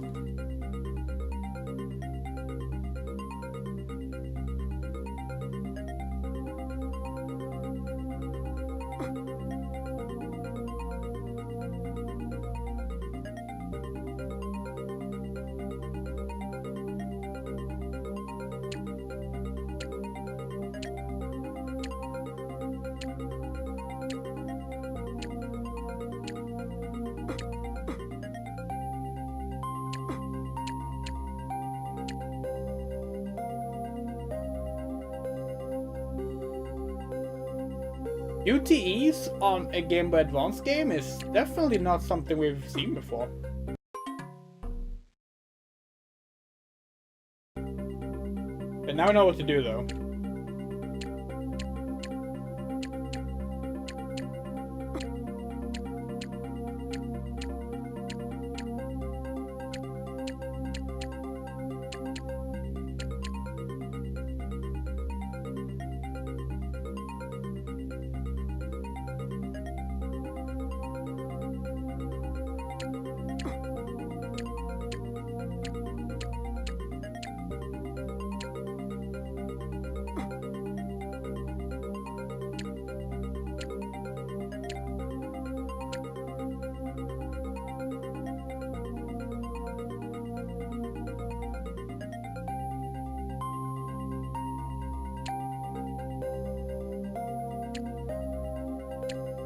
Kind of impressed that they actually have to like hit holes in different locations on this.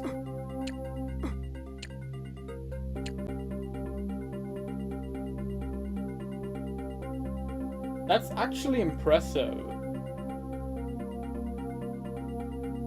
It's a very nice detail. We like that.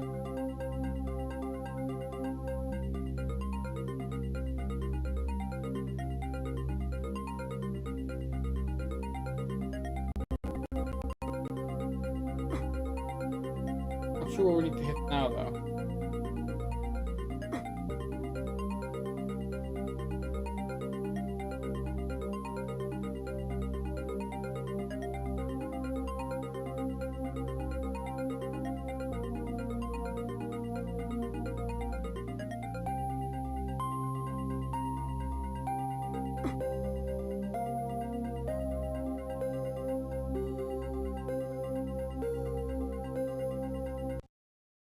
We done? Oh yeah, I guess so. This is fantastic, Clayton. You returned over half the eggs.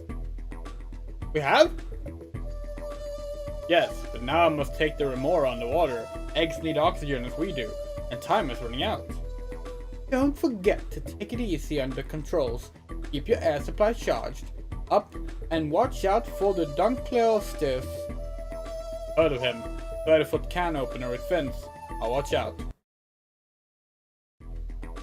Oh hey! It's the thing from the 1995 game.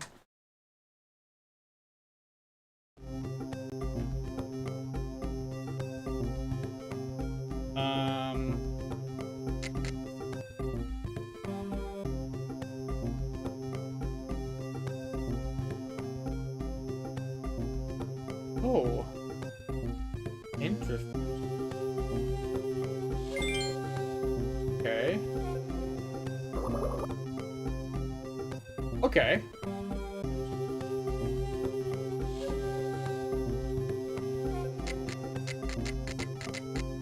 Not sure how we expect this control, but not like this.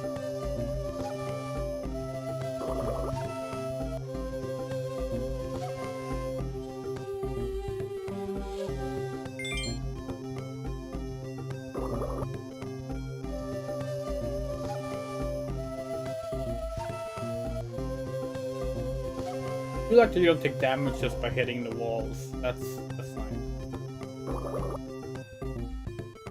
It actually feels pretty good. I like this. This is much better than flying. It has those annoying falling rocks, but... Oh. Do eggs actually need oxygen? Yeah.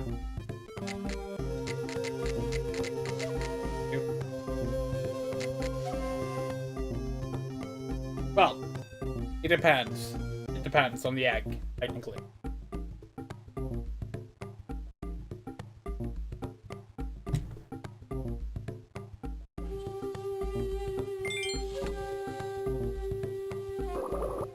Obviously fish eggs don't. Or if they do, it's very limited.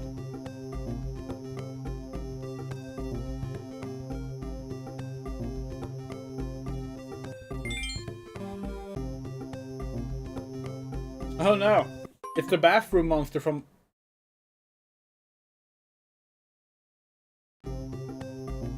Okay, right.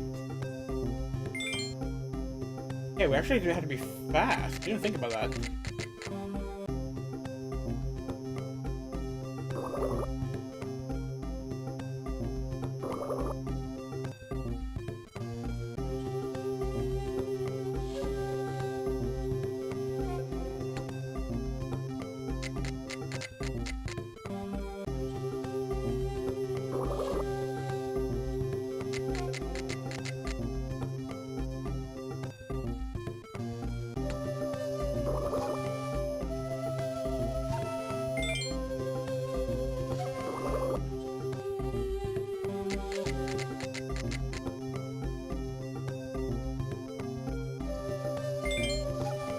Look, it's the bathroom monster from Alone in the Dark 1.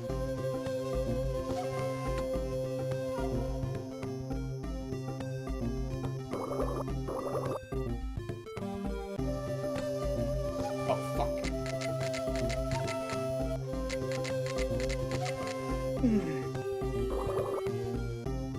You get really good speed with this thing. This actually is really good. This feels really good to control. We like this a lot. This is fun. Makes up for lackluster flying levels for sure. Okay, wait, we're not going this way? Oh, we're looking for the egg probably. Yeah. Okay. Hurry up. There we go. I wish there was like a sound cue or something when you are running out of air, because it is a little bit difficult to keep track of both that and the health bar. We keep thinking like, yeah, we picked up health, so we're fine. But then like, no, we're not, because health is not oxygen.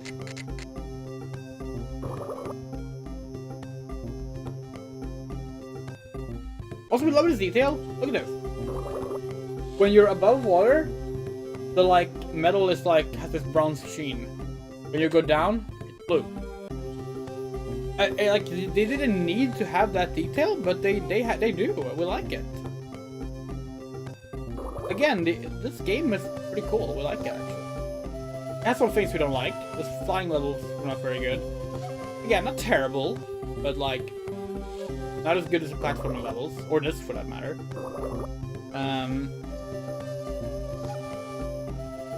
The music is bad.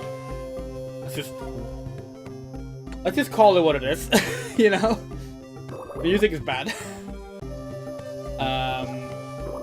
But game overall we like.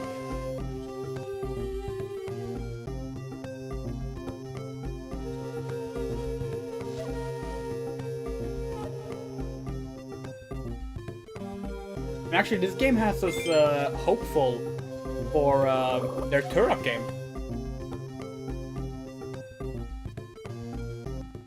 Now, we don't think we'll be playing that this year. He's not for Jurassic June. We're kind of focusing on bit managers, although maybe we'll do a special double Turok Tuesday for the finale of Turok Tuesday. That could be fun. And play both the bit managers, Turok 3, and the Game Boy Advance Turok Evolution devs of this game made. That could be fun. Egg! Now we need oxygen. Gordon, there's no oxy.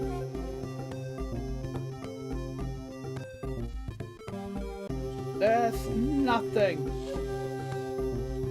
There we go. I already got to the end once.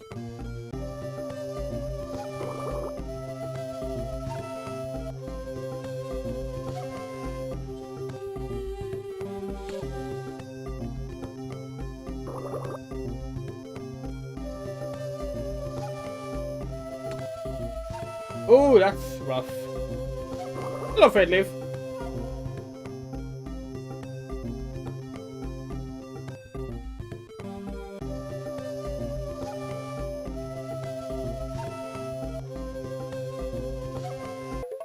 Yay! Water level complete. Unless there's more than one.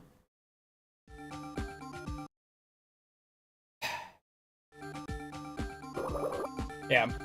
Okay, well, at least unlike the flying level, this is fun. So we like this. Oh, this is probably the best of the bad songs game, so...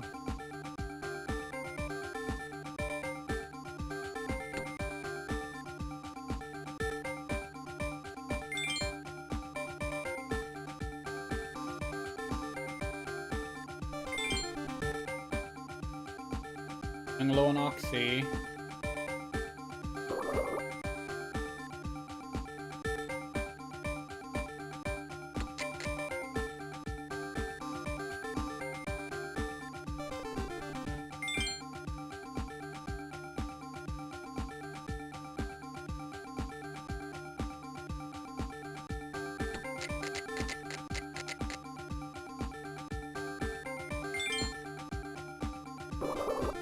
How self-explanatory is Ark? Like, is it one of those games where, like, you won't have a good time if you don't look up a bunch of guides or have someone else guide you through the game? Or is it actually, like, well-designed?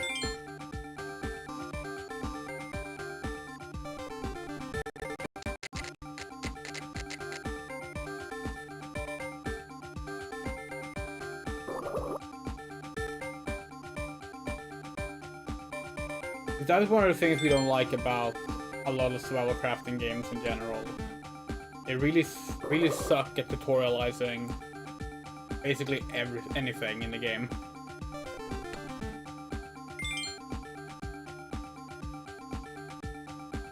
Ow. Yes, Animal Crossing absolutely notable offender in that design. Even then, it's better than a lot of other ones.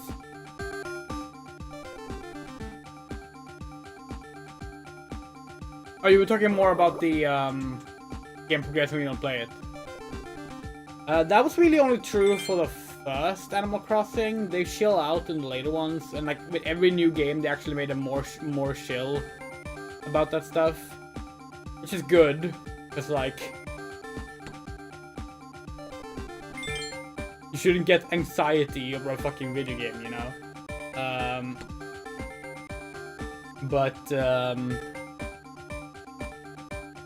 Yeah, we do get what you mean.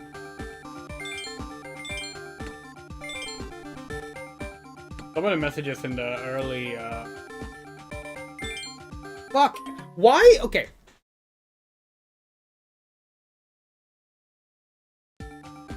Okay, we don't agree with you there, Fate Leaf. On, like, either of the points. We don't think Animal Crossing is meant to be a cozy comfort game. And we also don't think it's more toxic than mobile games with FOMO shit. With that said, we do think that some of the shit they did, especially in the early games, with that anxiety-inducing shit, was definitely a bit much. Like, obviously they were doing it from, like, a comedic angle to some degree, but we just didn't properly take into account how attached people will get to it. The problem with Animal Crossing these days, though, is that they literally are just doing the FOMO shit.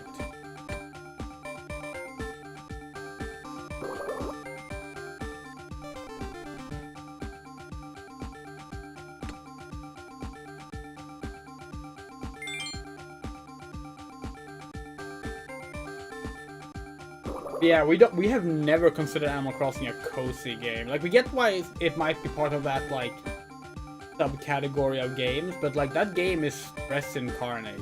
That's why we like it, though. It's like you have to keep track of everything, you have to build everything up, you have to like... It's like The Sims, you know? Like, it is basically Nintendo's version of The Sims. Technically it predates The Sims, right? In Japan. But only in Japan. Like, Sims is not a cozy game. Life Sims in general are not. Then again, people also call, like, Harvest Moon a cozy game, and it's like, that is also a game that's incredibly anxiety-inducing sometimes. Maybe we just don't understand the cozy game category.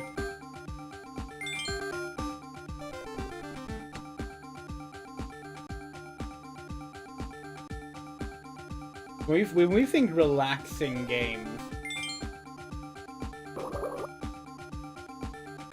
what do we think about it? What game do we find relaxing? Final Fantasy XIV. That's a relaxing game. Minecraft. That's a pretty relaxing game. Games where, like, you can just take your time doing things and, like, no one really expects... Like, the game itself doesn't expect too much out of you. But, like, any, like, sim games, any simulators tend to, like, expect a lot out of you, you know? Fuck, there was an air place there. Oh, there we go.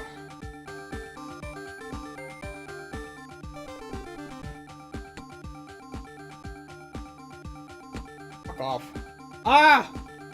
These air tunnels are annoying. Also, why do those not give us air? Oh shit, what did he say? No, did he pull a "oh, I don't have the egg yet" line? Shit.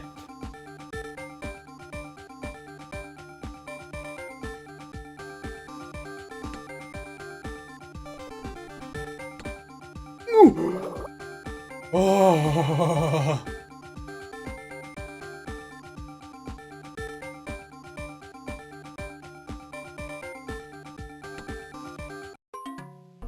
Where the fuck is this egg?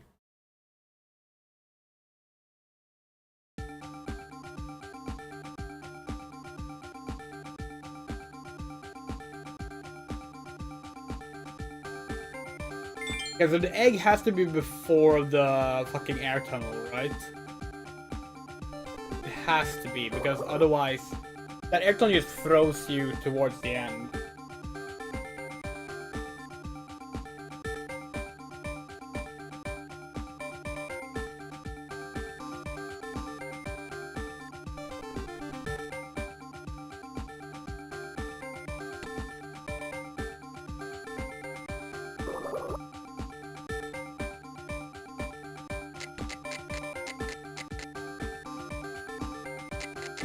Can't punch that, okay.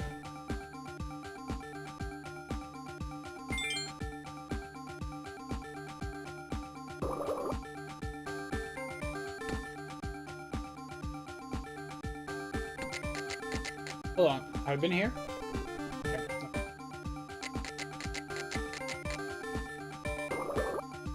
I think more about like cozy games.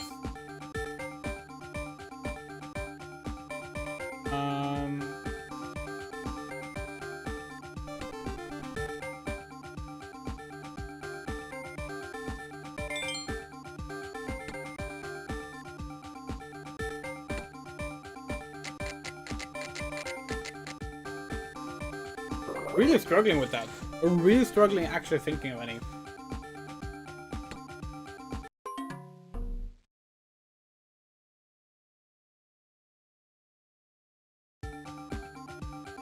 Damn, we're down to 1 extra life.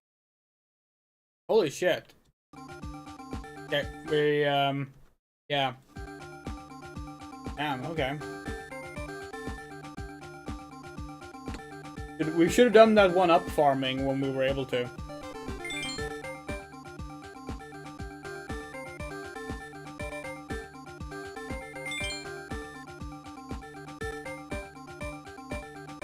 Oh shit, that's not where the air was. Why do the spikes, like, what kind of spikes are those to, like, damage the fucking submarine that much?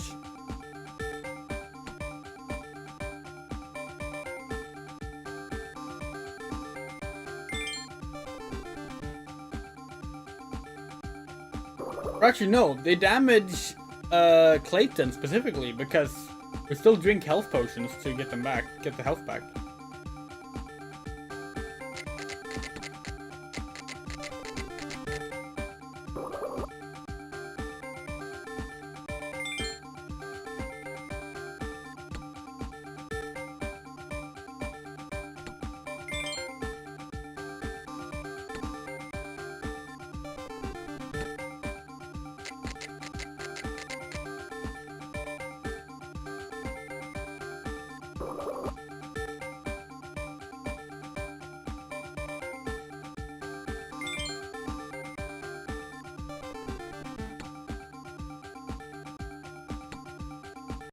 Jesus fucking Christ! This level is really difficult.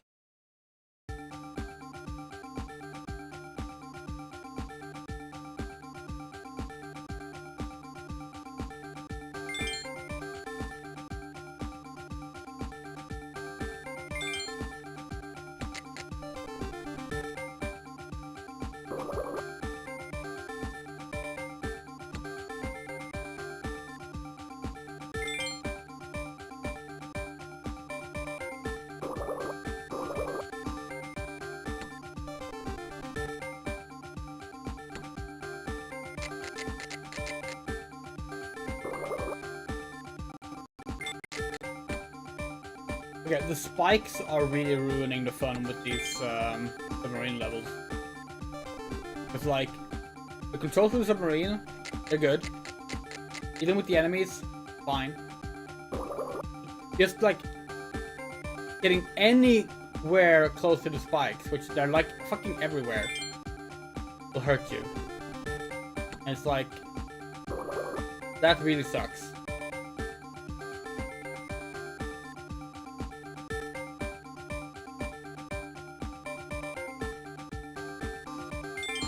I already like stressed out dealing with like the air timer, like.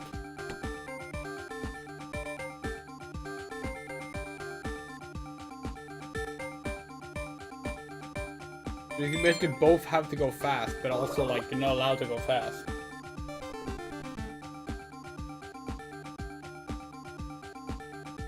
Oh, fuck off!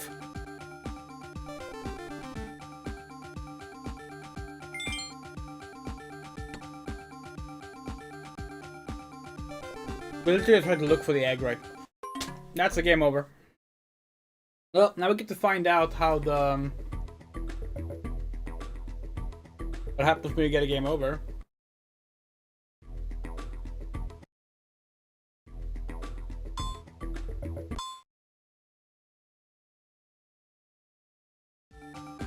That's kind. You just start on the same level with 5 extra lives. Okay. I'll take it.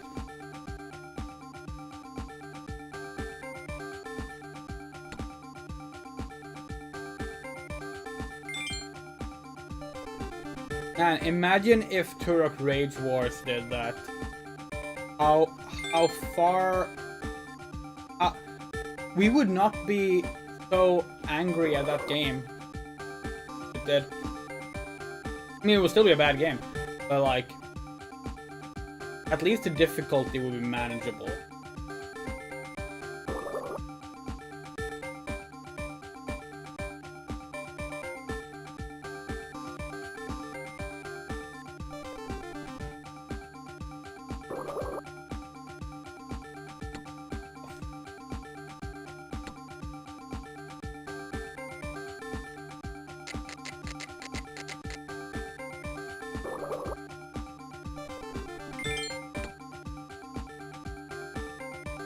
Okay, when we asked like how self-explanatory Ark was, we didn't mean please tell us everything you can do in the game. We do actually want to like figure things out, like experience other things if we're gonna play that game.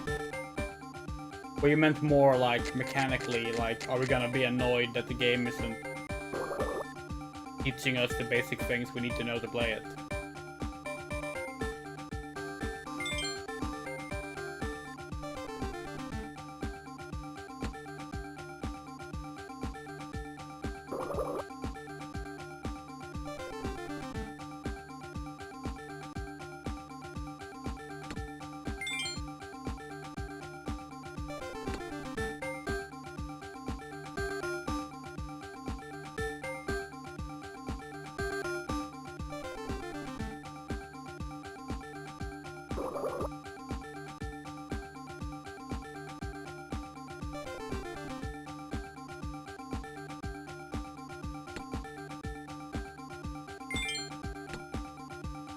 Where the fuck is this egg?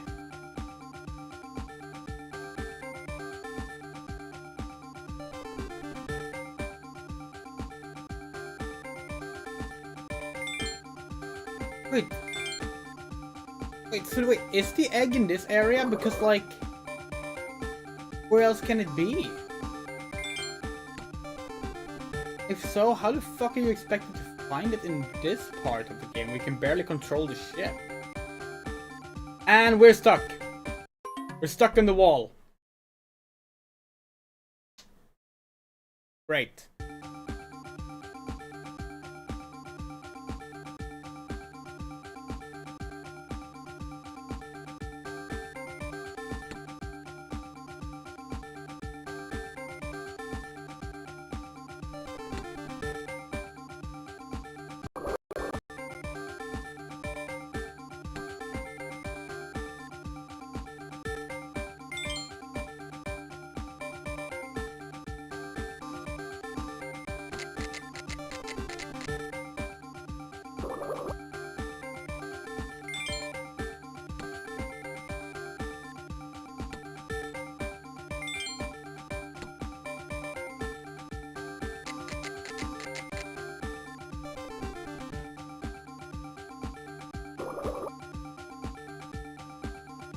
Oh, for fuck's sake!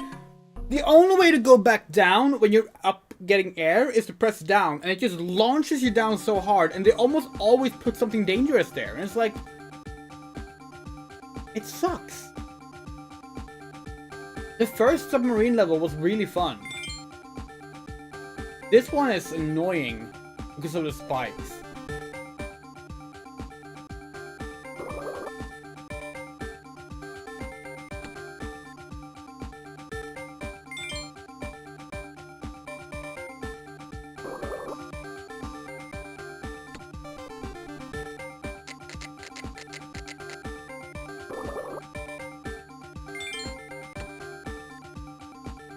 It's like the health potions feel less like a nice bonus and more like the devils were like, oh shit, this level is like not beatable. Just place health potions near the spikes.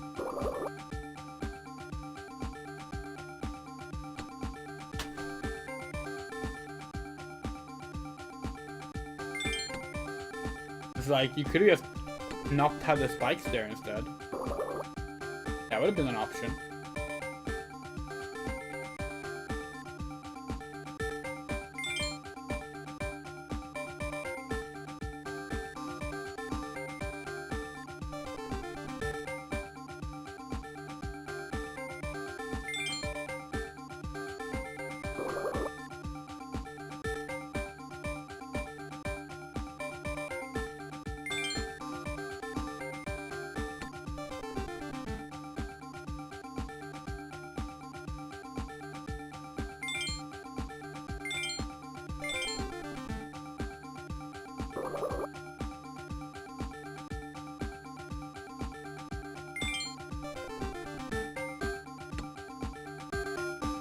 Let's not get stuck in the wall this time.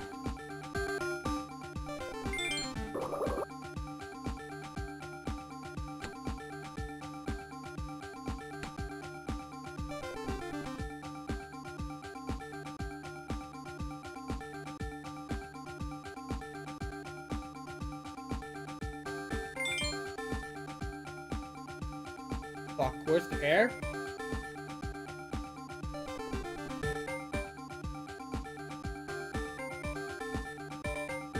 Where the fuck are we supposed to go?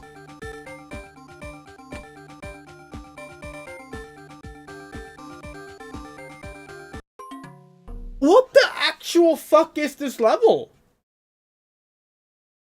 How did this game go from being like a cakewalk to having an impossible level? We've explored every nook and cranny. Where's the egg? It's like, yeah, it's the egg we're looking for. The game requires us to find the egg, but like there is no egg. We've been everywhere. Can we beat this wall? No.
Here? No.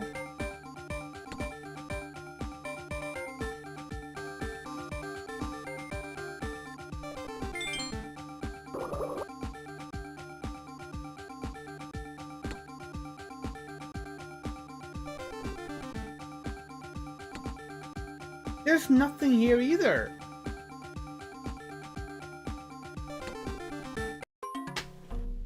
Like, we've looked everywhere.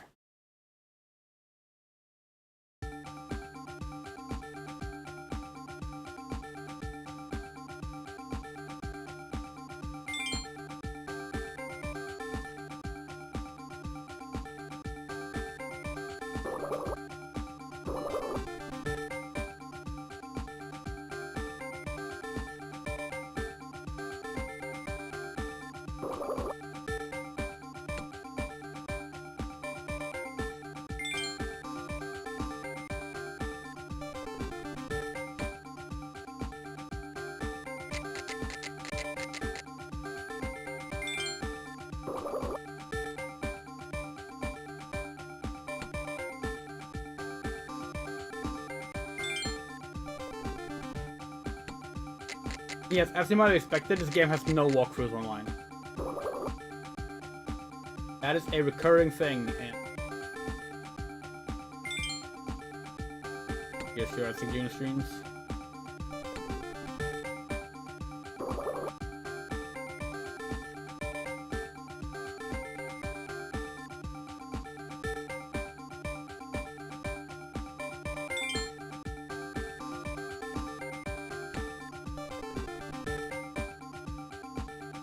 And we're stuck in the wall.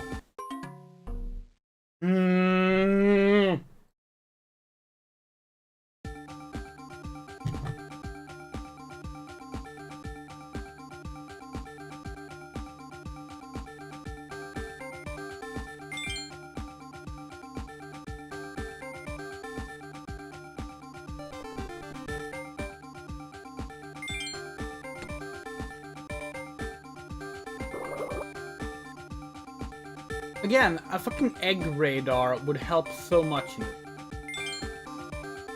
Another issue, another way that we made it better. What if instead of losing health when you hit things, you just lose your speed? That way you only need to keep track of your air meter. And getting to air is more difficult if you get hit. It fits thematically. It adds more. It adds a level of difficulty without being notoriously annoying. It doesn't require a bunch of health pickups to be available everywhere. You focus on the air aspect. No, the unique aspect for this part of the game. Like, that'd be fun.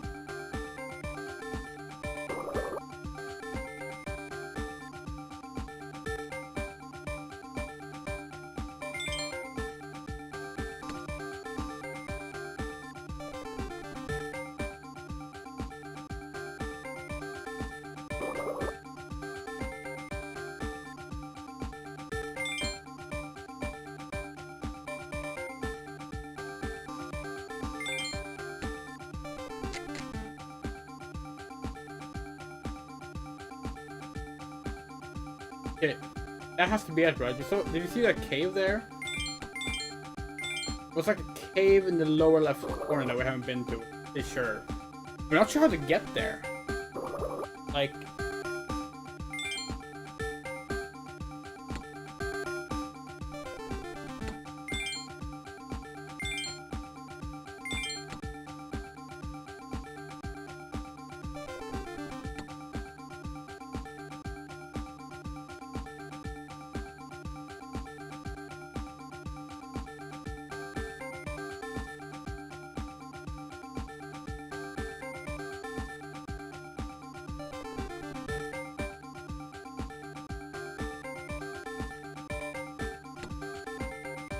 Yeah, I genuinely have no idea where we're supposed to go.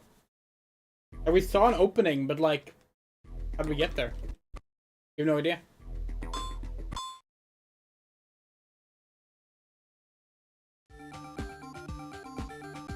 And if we understand this game correctly, there's another submarine level after it. Because it's been 3 eggs after each one, right? So like, you have 3 flying levels and a boss. So surely that will repeat with this one as well, right? It'll be 3 water levels and maybe a boss.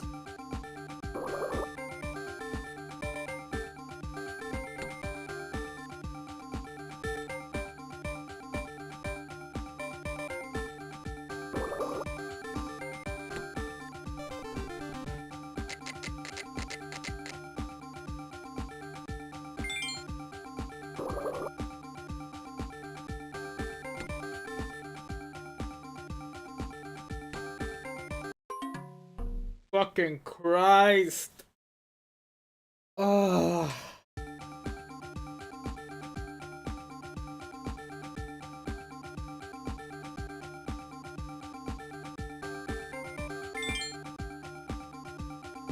Remember how we beat Timestone Odyssey without dying a single time? And then we did speedruns of Timestone Odyssey and we finally died. And that's how we learned that if you die in Timestone Odyssey, you just respawn on the spot. I wish this game had that feature. No, this game is already pretty kind about game overs, so that's actually perfectly fine.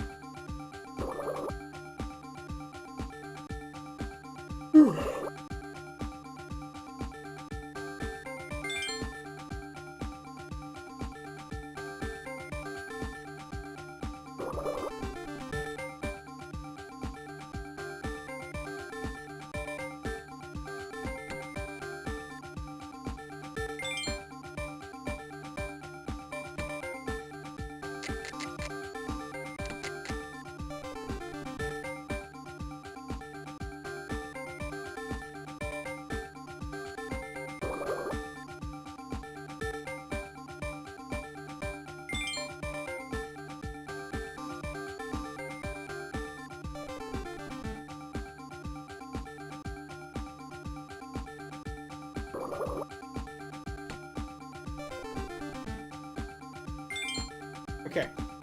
Where we saw the... Oh. Here, isn't it? Yep, there it is. Ugh.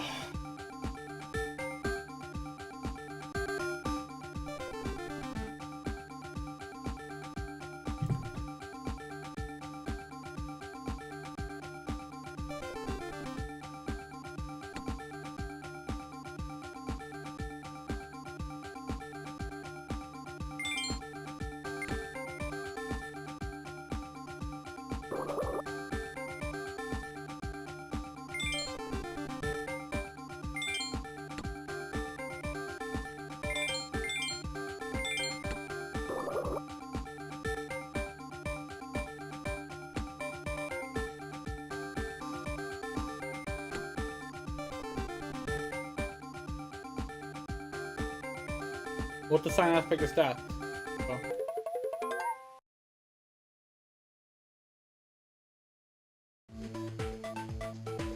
Alright. Oh yeah, we don't need to use save states because this game already has to continue from the same level.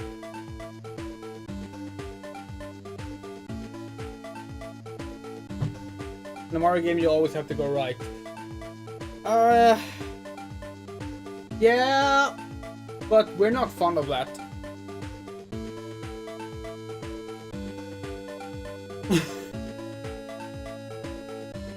That's one of those differences between master platform and cinematic platformers.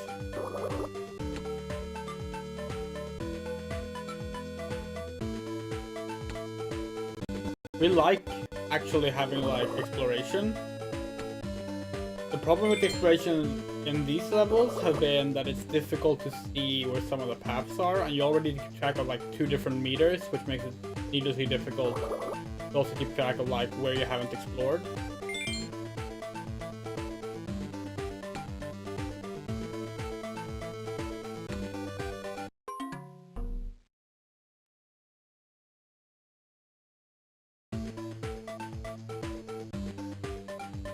In that sense, cinematic platformers tend to have more in common with like Metroid games, you know.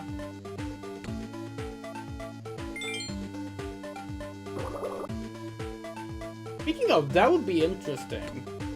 Nintendo ever did a Mario Metroidvania. The same basic mechanics of Super Mario, but like in like quote unquote an open world. That could be interesting.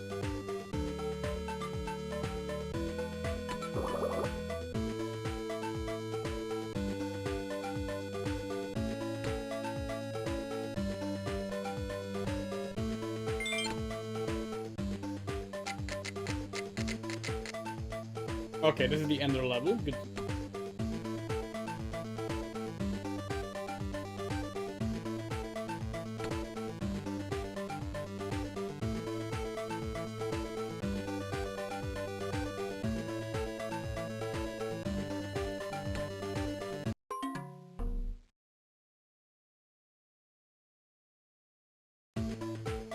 Sonic games are actually more strict and consistent about having to go right forward.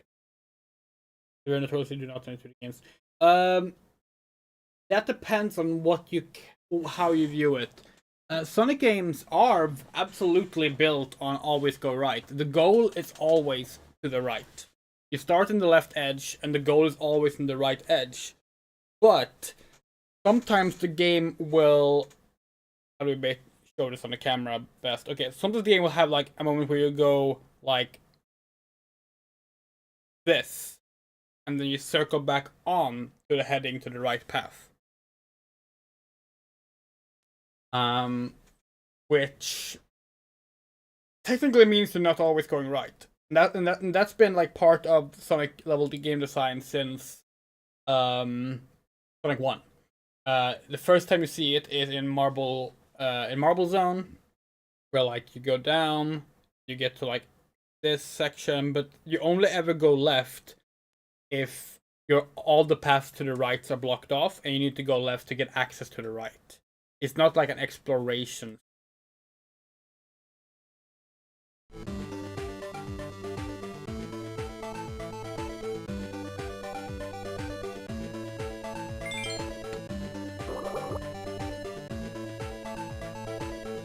Speaking of, now we're just like spamming swim button to just find the egg so we can like plan out our route.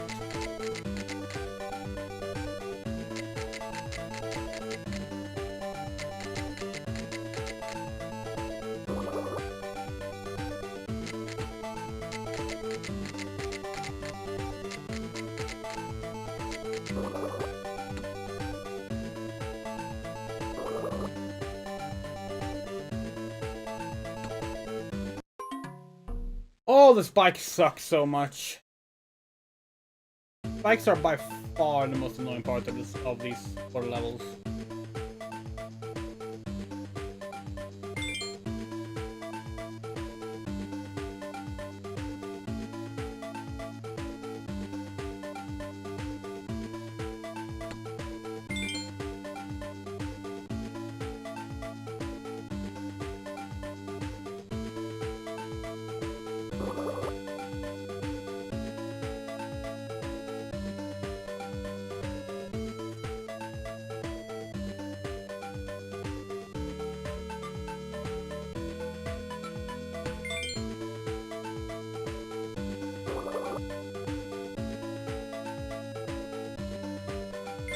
Hey, egg found.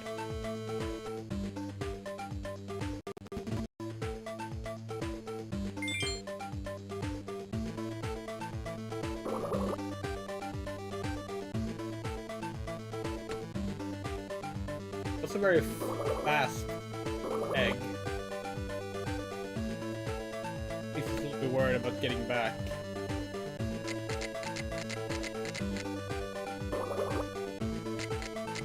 Oh, hey, this is where we died.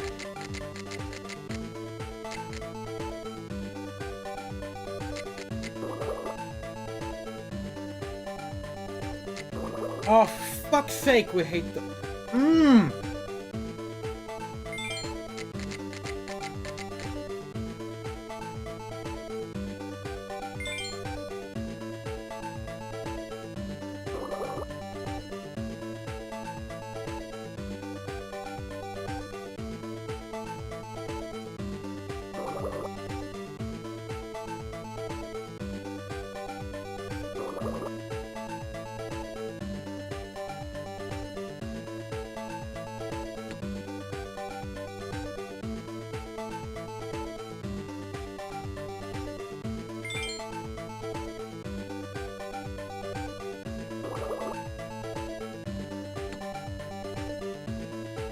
Having to like launch yourself straight down when you're at the surface is like a really bad design choice as well. They almost always place spikes there, which is like horrible. Wait, a 4th level? Oh, okay, it's not a egg level. Full statue. Oh, boss!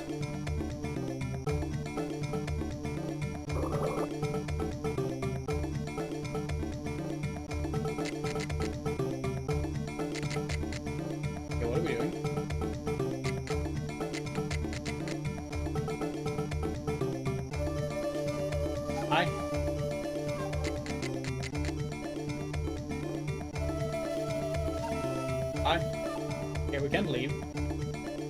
What are we supposed to do?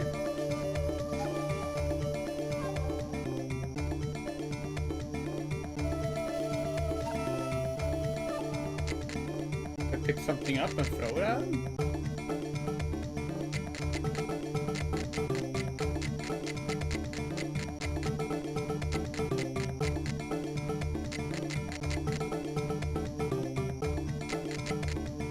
Oh, barrels. Okay. Okay. See?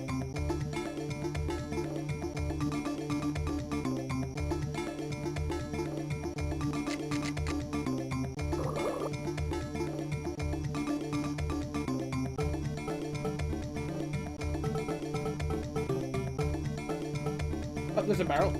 Ah, fuck's sake.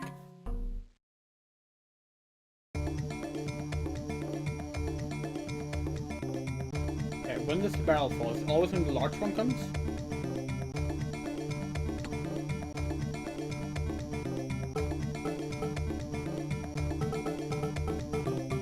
Yes, it is. Okay.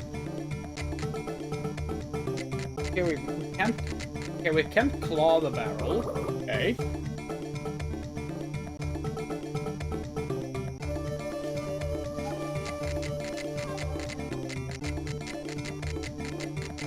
We have to like punch it when it falls? No, if we have to, then it's like ridiculously difficult to do.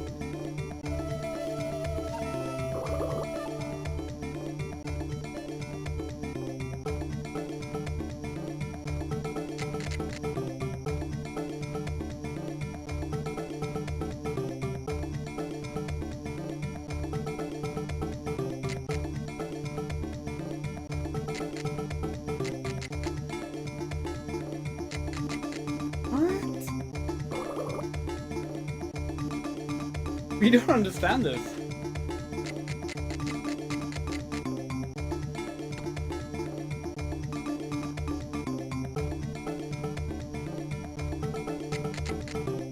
What?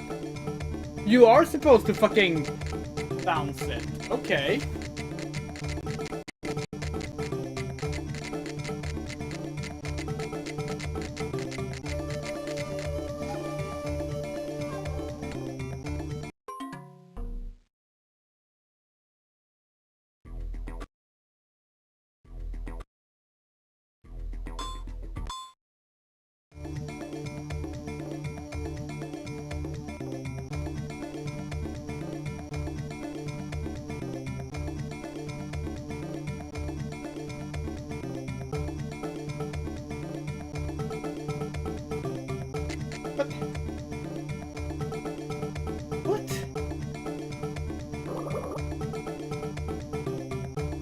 timing required seems to be absolutely ridiculously precise.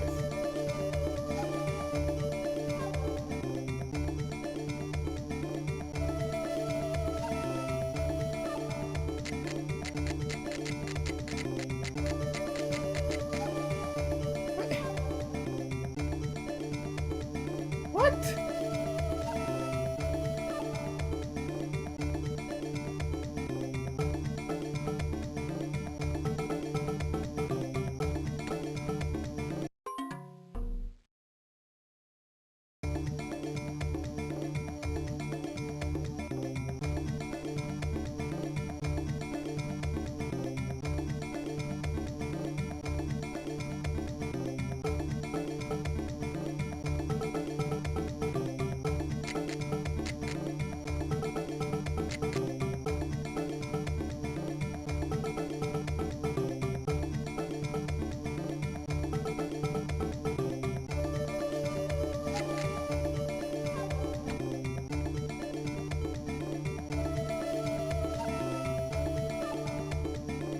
Oh, forgot about the fucking oxygen.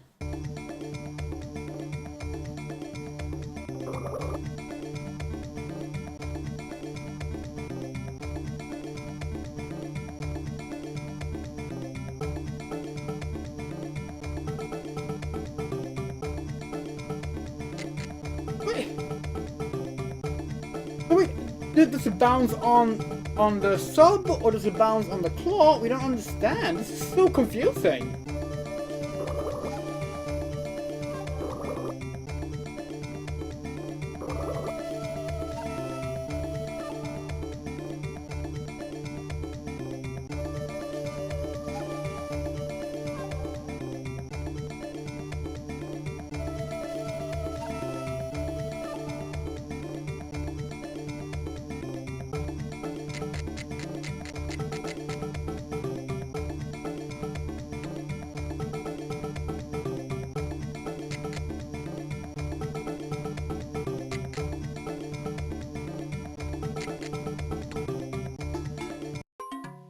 We're gonna have to consult the manual. Like, are we missing something obvious? This is ridiculous. Okay, hold on. We have a manual somewhere. Here it is. Okay. The game. Goals. Timestone prod. Blah blah blah blah blah. Level 4. Underwater. Okay. Underwater, Clayton navigates the Remora, a submersible craft. There are many dangers here, including sea creatures, sharp terrain, and the constant threat of running out of air. Yeah.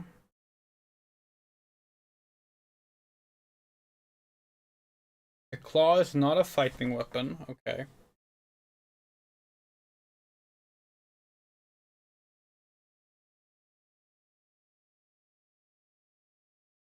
They show the boss fight, but they don't tell you anything about it.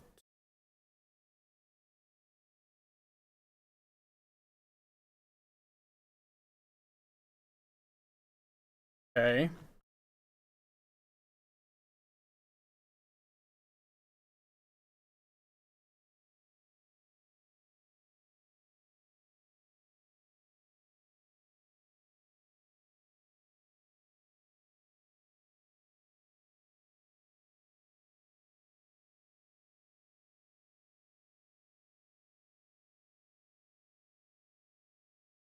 Yep, well, that didn't help. We genuinely don't know what we need to do. We might have to, like, look at a long play. Dinotopia, the Timestone Pirates. Well, hey, look, Lesbiandra is streaming it. Okay, long play, there it is. Okay.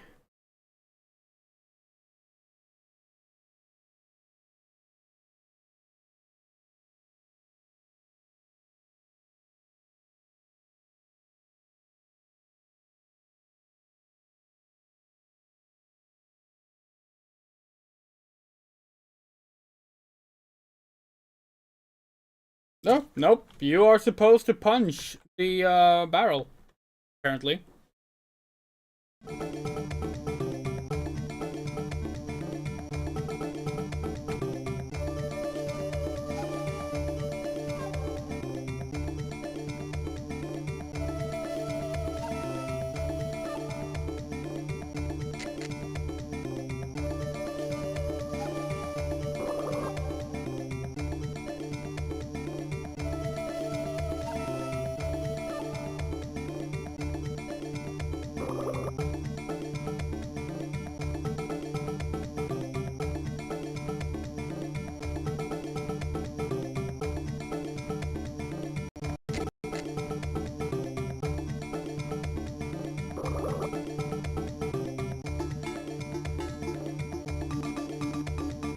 really hope you only have to do this once. That seems like very unlikely, given video game design. Okay, here we go.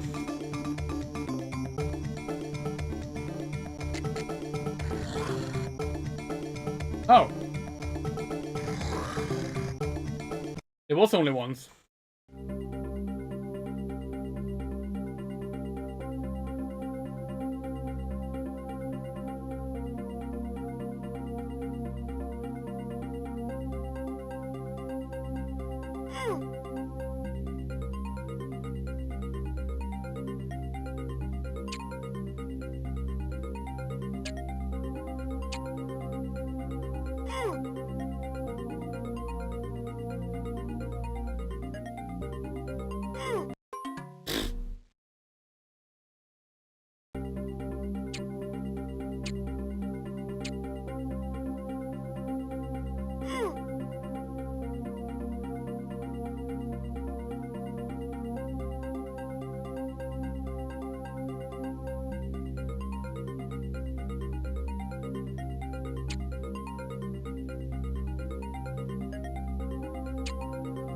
Skybax, we need your help.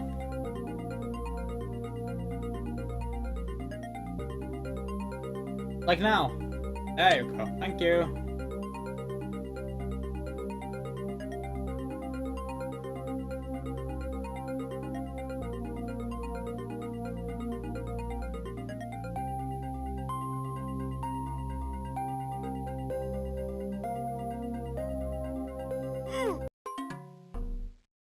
Okay, so the babies call for help. Didn't realize that's what happened first time around.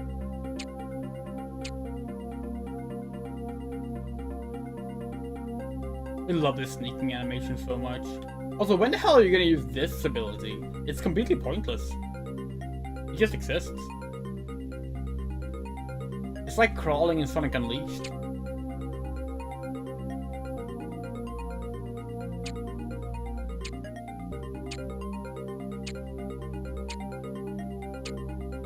No! Okay.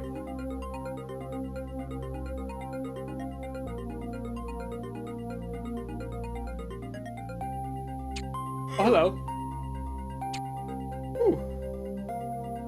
Could've gone better, could've gone worse. Let's go, Skybax. The other way, please. Thank you.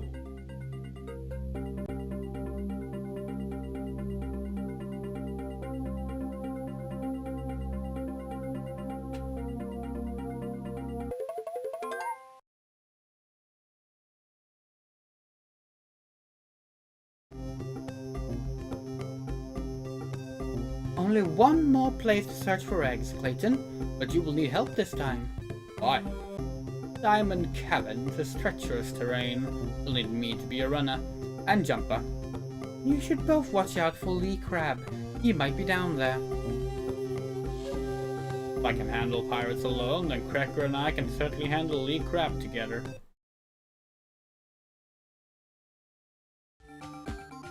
Oh, whoa, this is a funky looking place. A little bit of by-lighting. You can dig it. Right.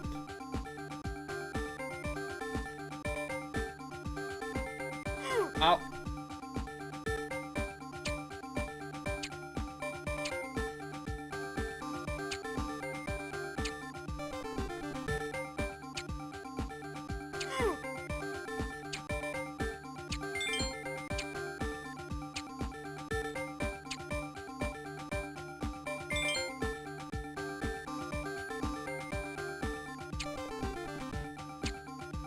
This is such a funky looking level. Like, really big fan of how this looks.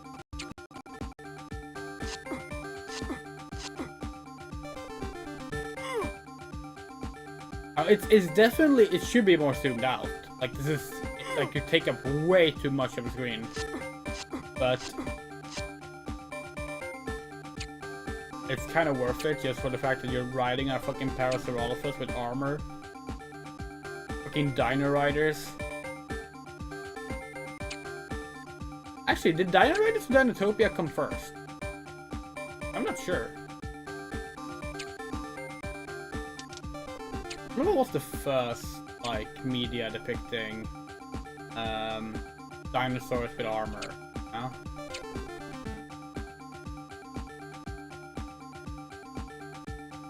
Maybe it was Dinotopia.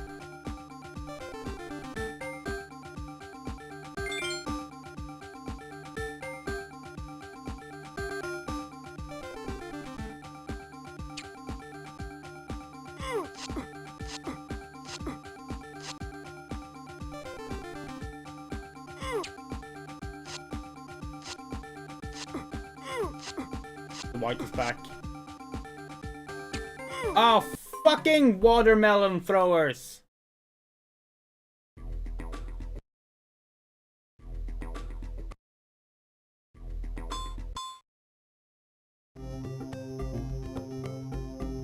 By the way, she has kind of an Aerith vibe. Like that hair color, the eyes, the red, flowers, you know?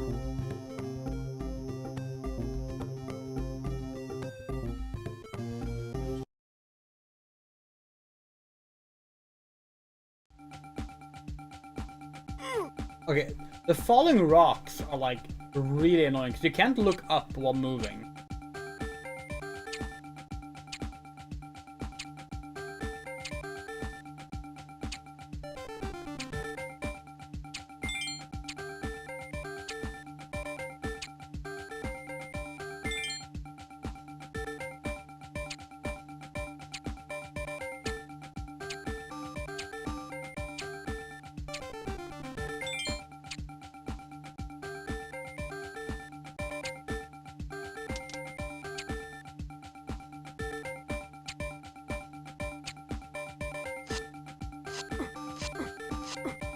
Throwing watermelons is an effective way to defend against zombies in the rooftop. And apparently something zombies, yeah.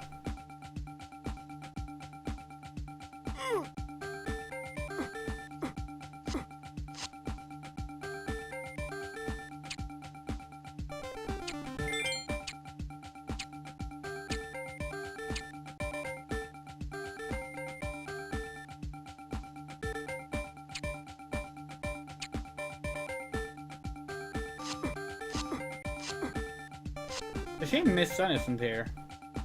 Like, we're literally riding on a Parasaurolophus. He's not here.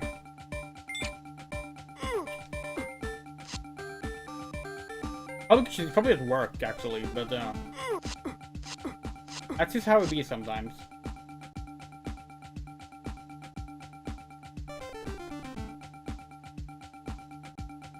This looks dangerous.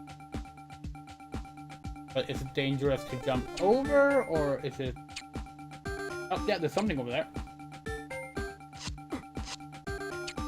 You're also at work. Yeah.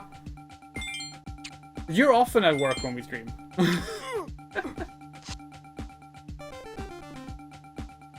Technically, we're always at work when we stream.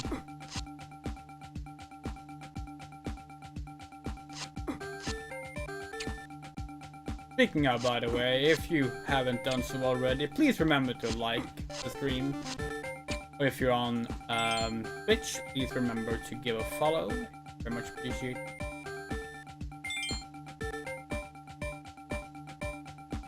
It helps a lot. Don't get many likes on the streams, probably because we never remember to ask about giving likes. That's the only way people remember to like things. But once we remembered, so we said it.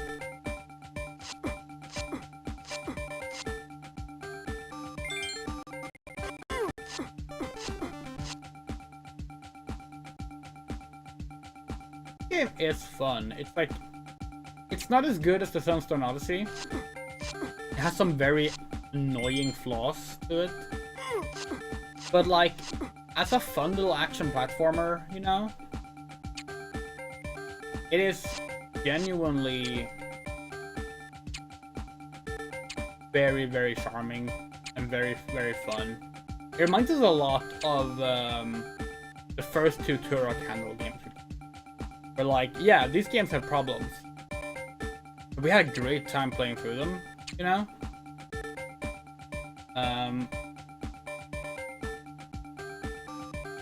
And yeah, this game is a lot like that. Better than those games. At least the first Turok game. It might be more on par with Turok 2 actually. Turok 2 was pretty good. But this is cool. We wouldn't mind playing this on hardware. Like we made save states before we got to our first game over, but when we realized the game over is like you get to start from the same level afterwards. It's like, oh, that's surprisingly kind for a platformer. Like, we were expecting to lose a bunch of progress. Maybe even all the progress when we saw it had extra lives, you know? So, yeah. We dig this game. Probably gonna look to find a physical copy at some point.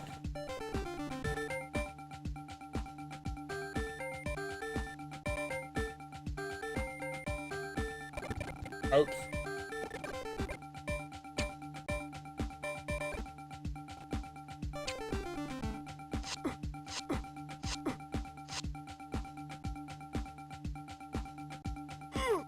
Oh no, Walter White.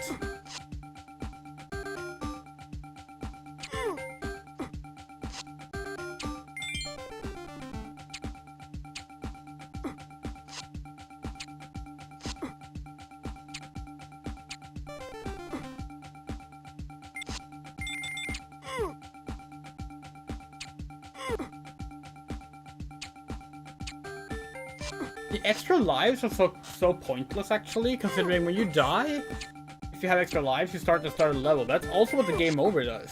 So, like, the extra lives really should have been, like, instant respawns instead. We need to go to our bathroom real quick. Actually, you can listen to the music.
Alright, let's continue.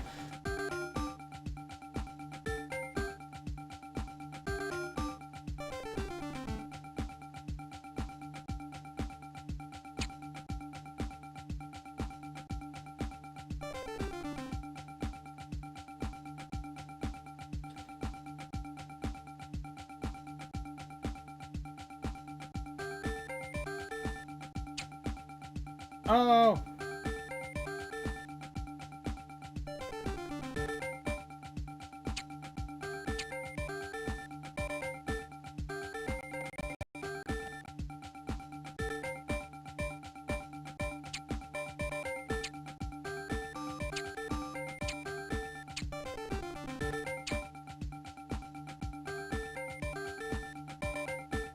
This tune isn't that bad. This might be the best tune on the soundtrack so far. It's still very, very, very monotonous, but like, at least it's kind of like, kinda gets you pumped.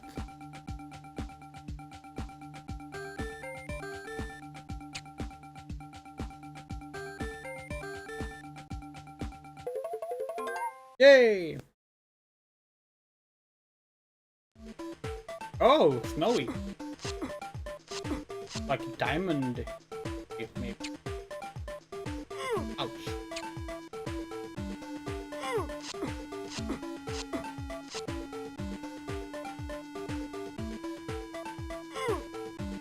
Oh whoa, these are like living things? Oh.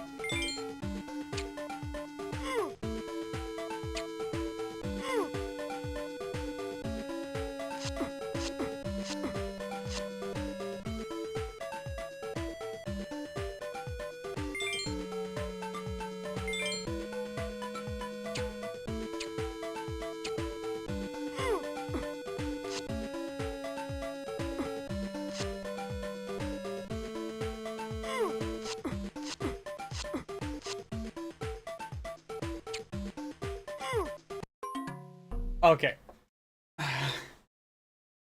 Those spikes are, kind of annoying.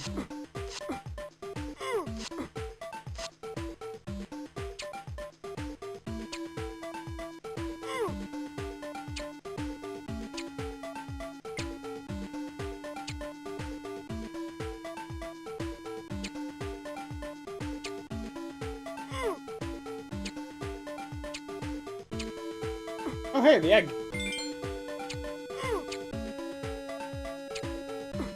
That was accidental, but good. Okay, we can't jump up there, so that's clear enough where we're going.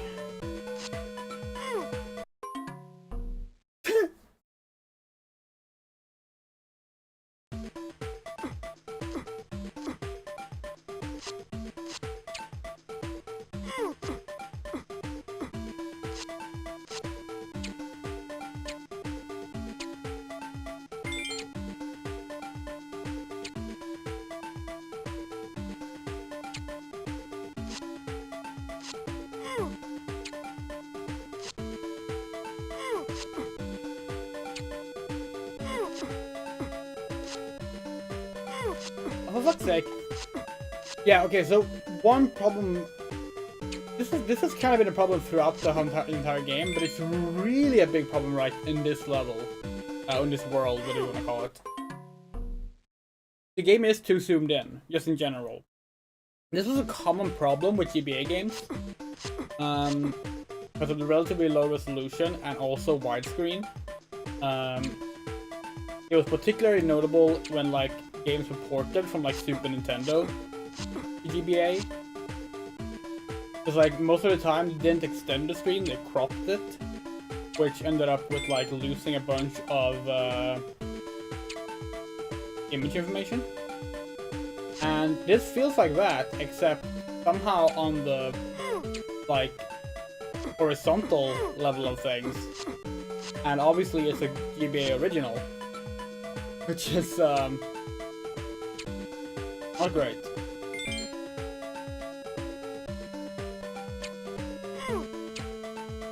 Actually, now that I think about it, with the rocks, it also applies to the verticality. Damn, this level is fucking impossible because of the not being able to see where you're going.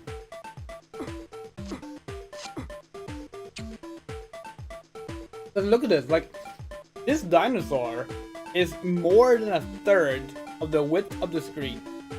And it's almost half of the screen in height.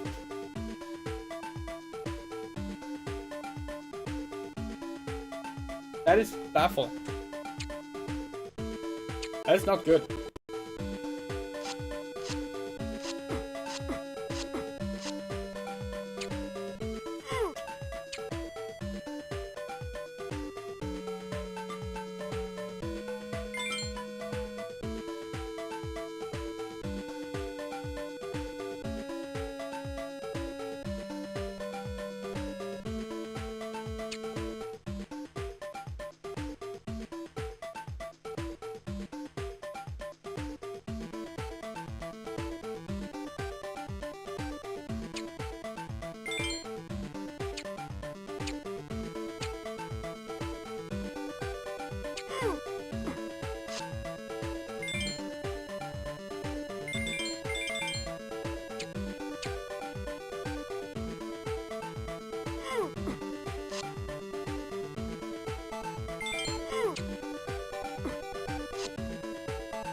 Hi, Heloniator. We normally we go live at either around 10 to 11 in the morning or at 10 to 11 in the evening. That's Central European Standard Time reference. And welcome to the stream. Thank you for the kind words.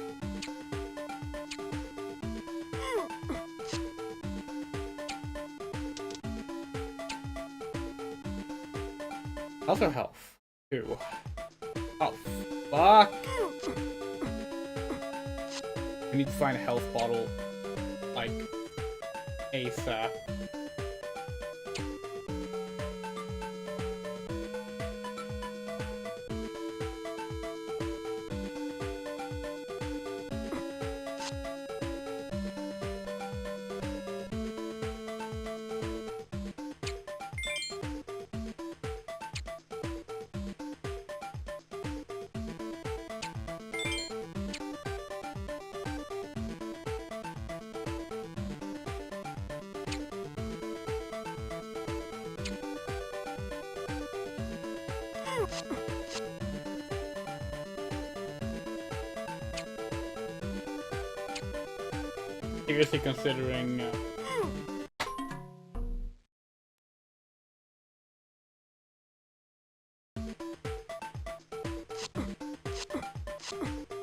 Seriously considering a save state, that's what we were gonna say.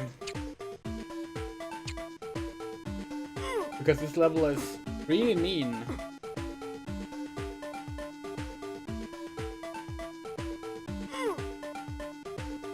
Maybe we forgot when these were harmful. That's completely honest.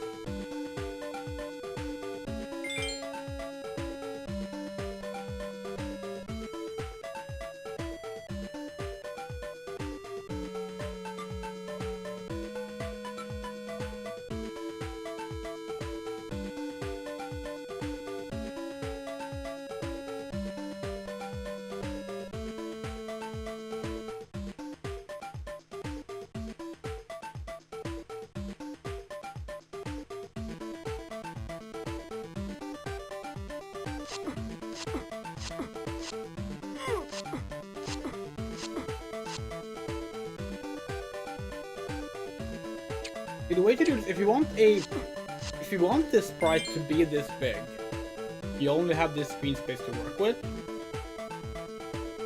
Give it a smaller hitbox. Allow some overlap, you know? Instead they've gone really, instead it's the opposite. It's like, nope. You even barely touch something, take damage. And your width is 3 times the screen. So, odds are you'll be in harm's way.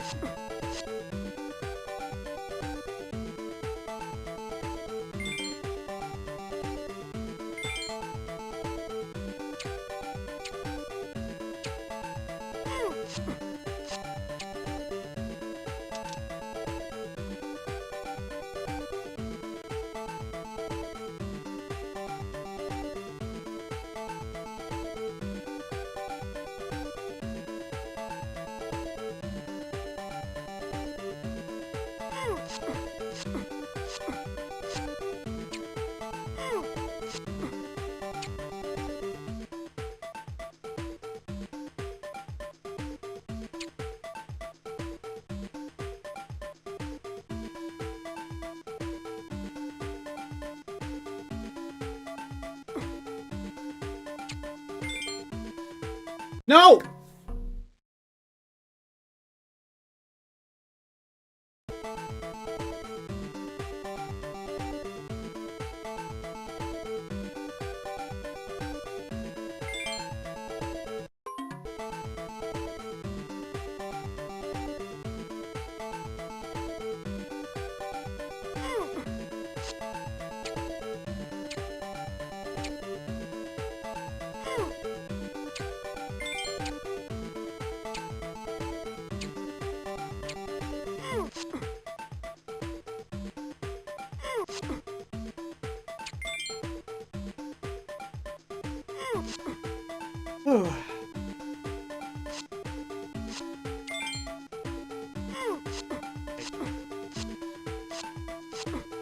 Another way to do this, we're gonna have this big a hitbox. Have the screen scroll ahead of you, like when you're, depending on which direction you're looking. Like, there are ways to like make this work.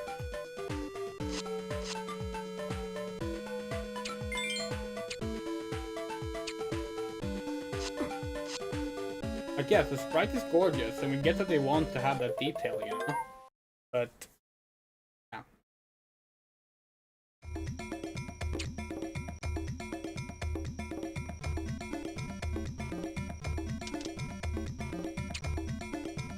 Okay, kind of like an auto-scroller, maybe? Oh, box again.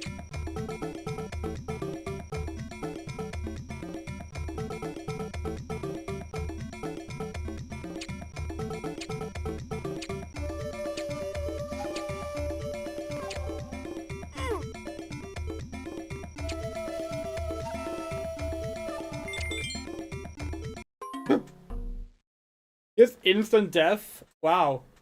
Really?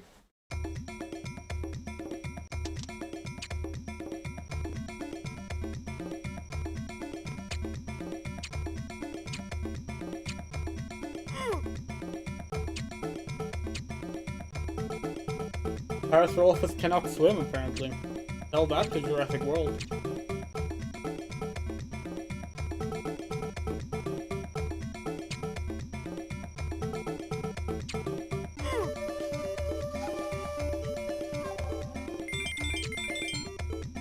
Oh, come on!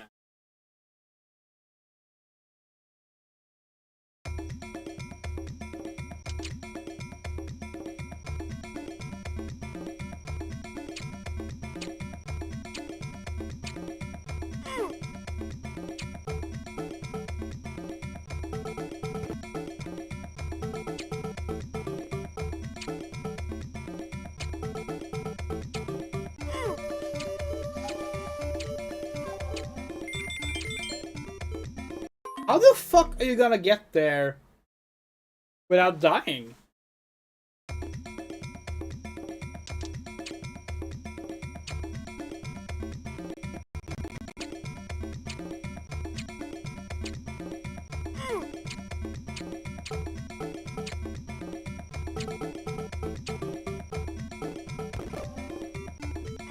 Oops. Yeah, that was just being impatient.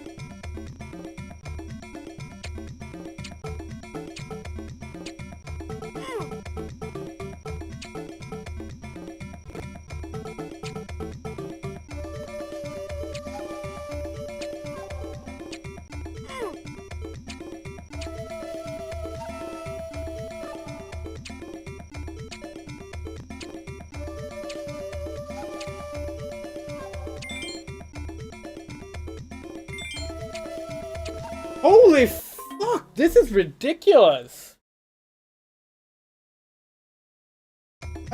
Is there a run button or something that we've missed?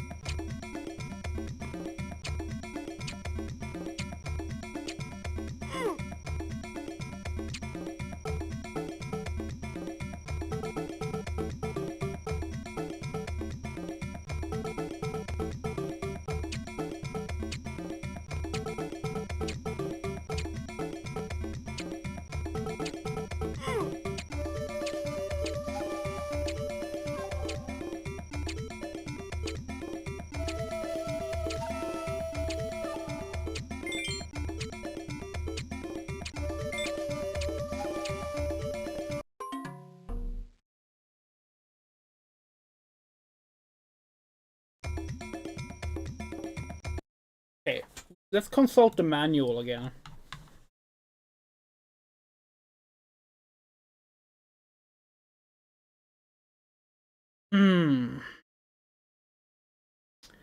Since the terrain inside Diamond Caverns is especially treacherous, Clayton needs the help of Crackor, a well-armored Hadrosaur, to do his jumping and running. Control pad, left right to move, left to right. There's no run button. There is no run button.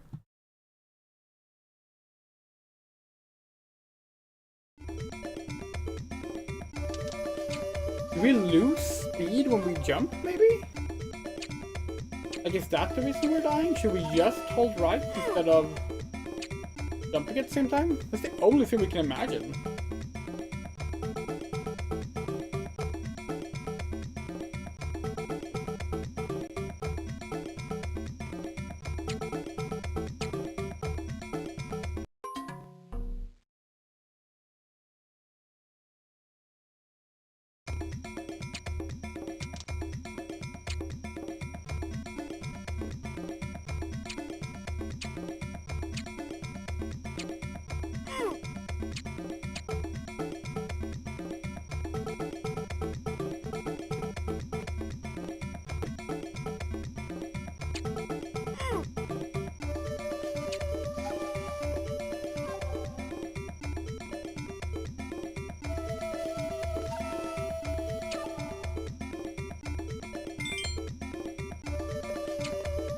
Okay, yeah. Jumping loses the speed. Now we know.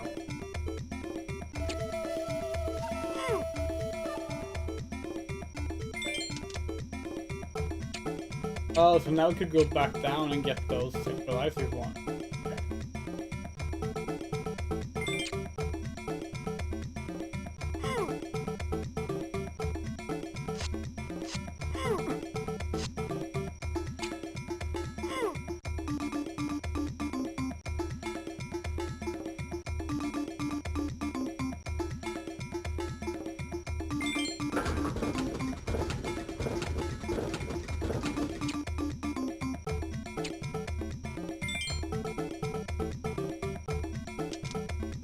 No!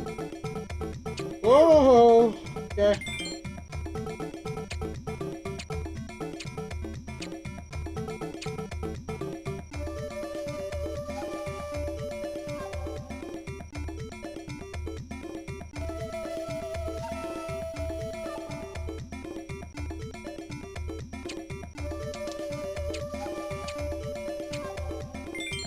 Oh, hey, egg.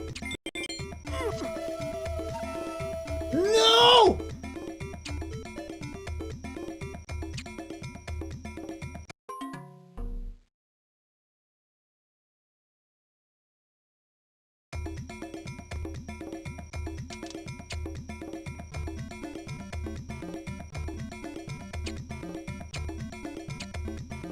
Okay, since the music in this game sucks so much, I'm gonna lower the audio temporarily. We're gonna play the egg song from Land Before Time 2.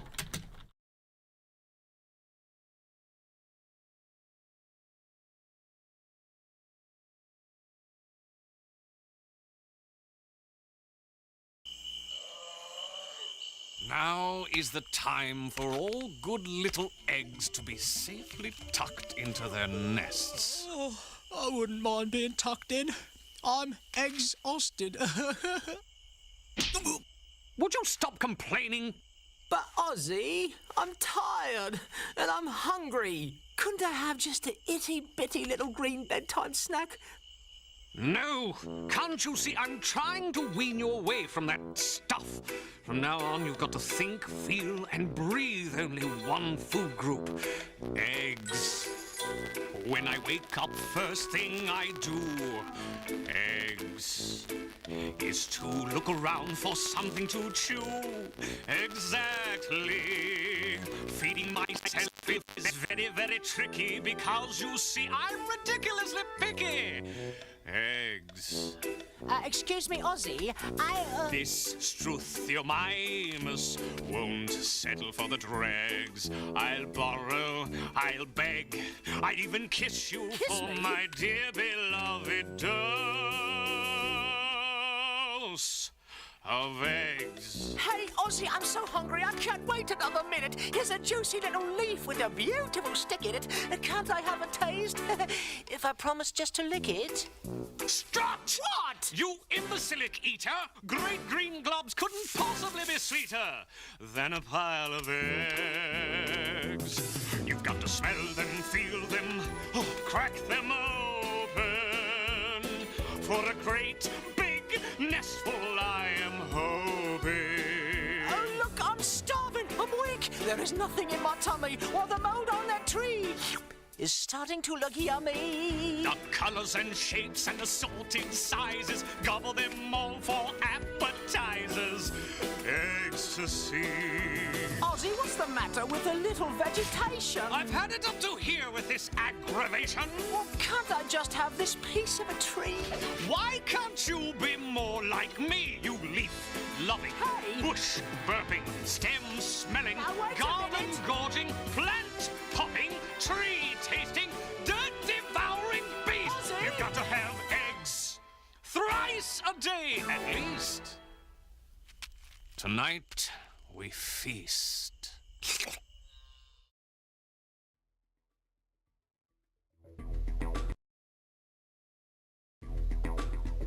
See, listening to eggs gave us the power to finish that level. Hello, Gwen. I can't believe it. This is the Timestone. It looks exactly as the story is described. If that's the Timestone, why hasn't time slowed around us? Look, the water still falls the way it always does. Maybe it's lost its power. Or else it's missing a piece. You're right, Scaly. It takes 2 Timestones to crank down the clock.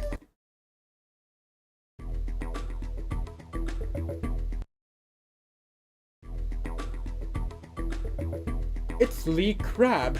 I knew we'd run into him, but I didn't expect this. Hand over your hand for the Timestone. It belongs to me. No chance, Crab. The time has run out. Oh shit, boss fight! Final boss fight!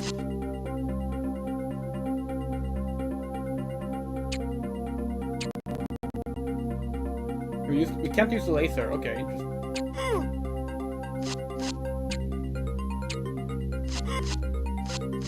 Fuck is this? What is this mech?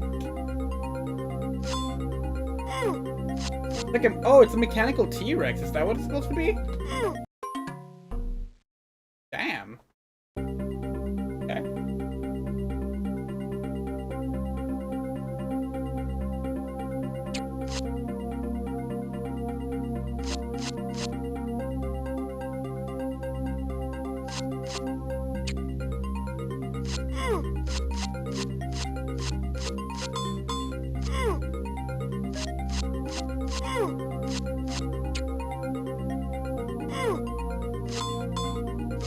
The game just can't decide if it wants to be ridiculously easy or ridiculously hard. It just swaps back and forth between like every other level. But okay, hitting the head seems to be the goal.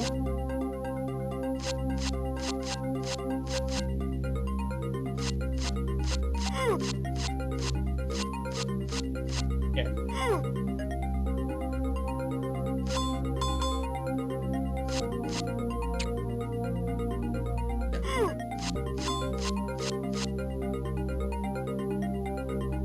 Oh.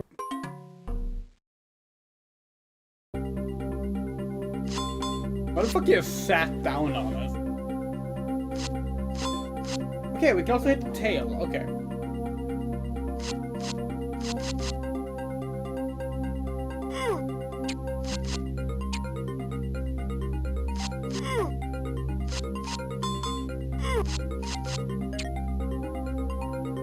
Why can't we use our laser? We have a fucking laser beam. Why can't we use that? That seems like it would be very useful right about now. We also have like the fucking thunderstorm thing. Like, why can't we use that? We have the rod. Oh wait, bombs? Lamp oil. Nope. Yeah, or maybe we could like knock him at him or something.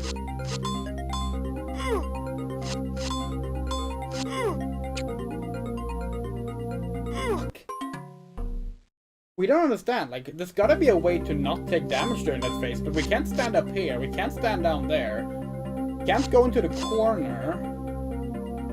You just have to like stand here and like jump? Maybe?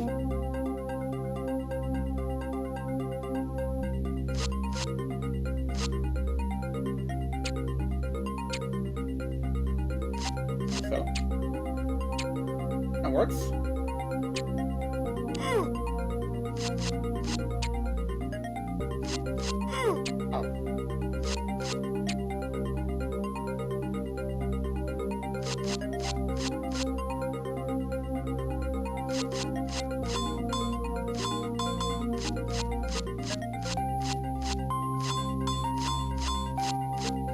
Gorgeously animated, if nothing else.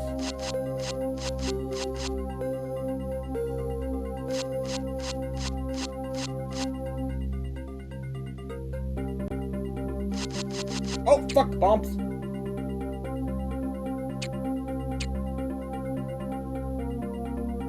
This is not final boss music. This is like main menu music at most.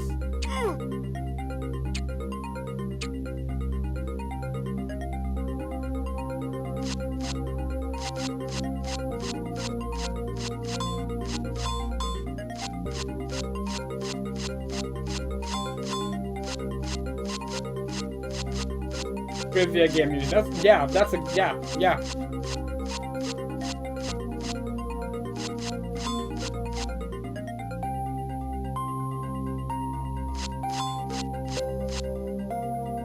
Shit.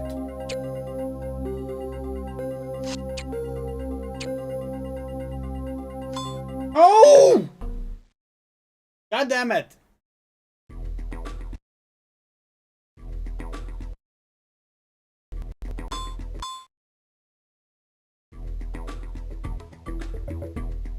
Skip this? Yes. Okay.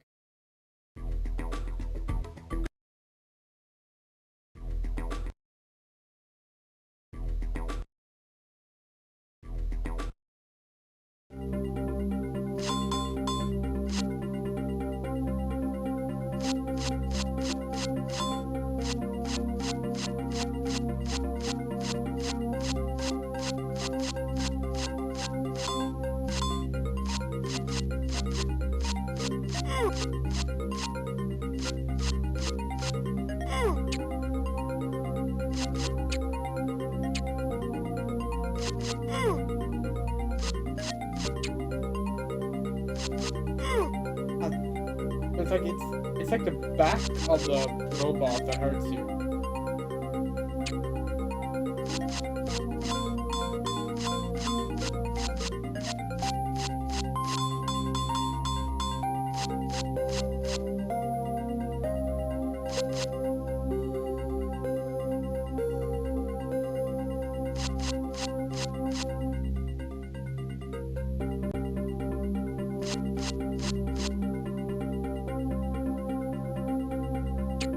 Oh no, right, yeah. I remember when to actually jump. Up there, it's here.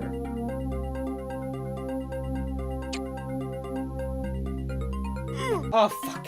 I think we have the timing down now though.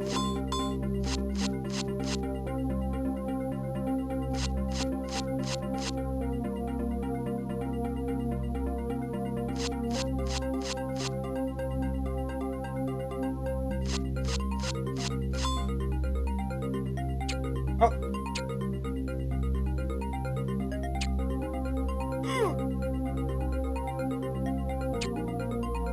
Well, it is the final boss, so at least we assume it is.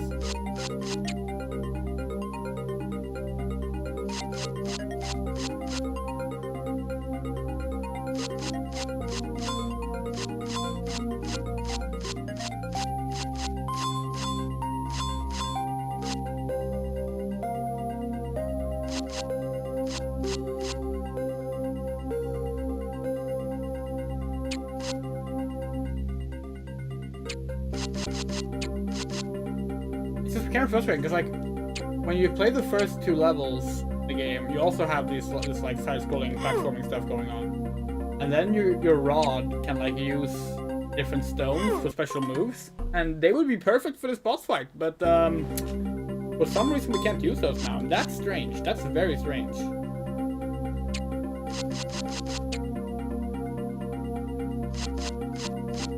What if we're gonna have a duel with the guy after we destroy the mech, like in the other game? Okay, the tail is also a problem.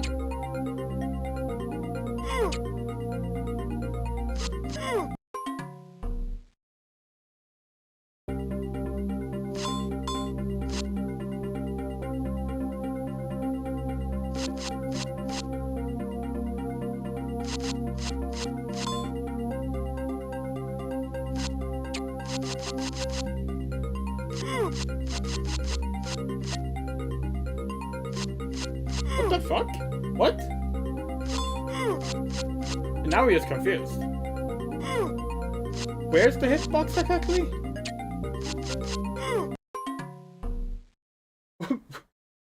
We thought it was the head, but now we don't know anymore.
This is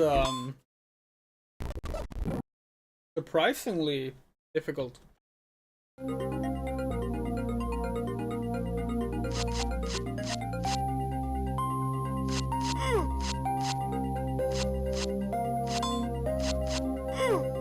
Actually, no, kill us, please. Please kill us. Come on.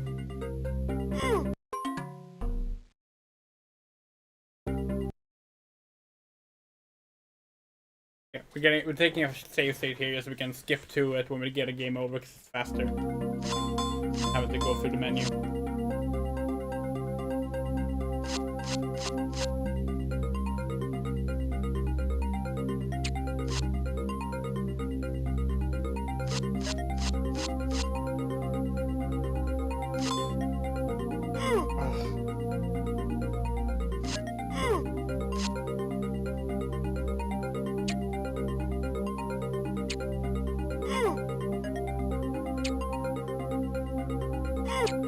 Come on.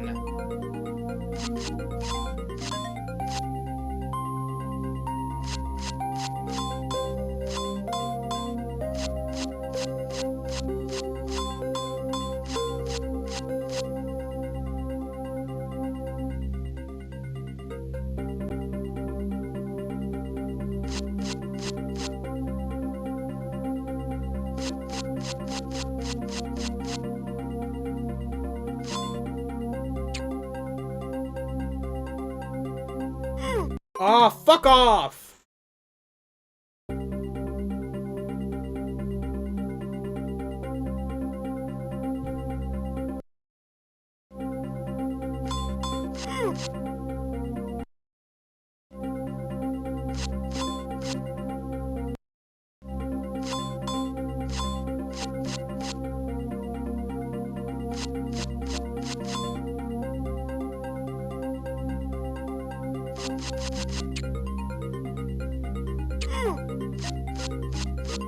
we don't understand where we're supposed to hit on the boss. That's the main issue.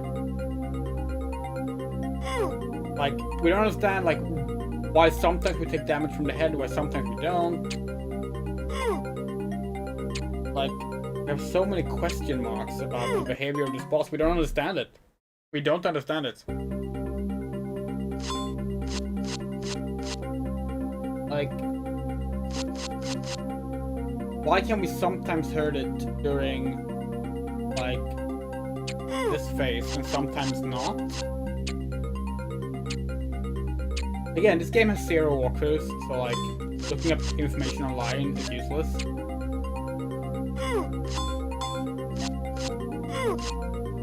But we can watch someone else's playthrough.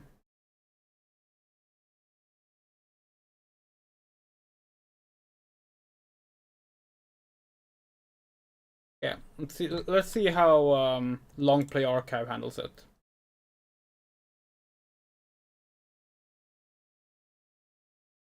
Start the same way we do.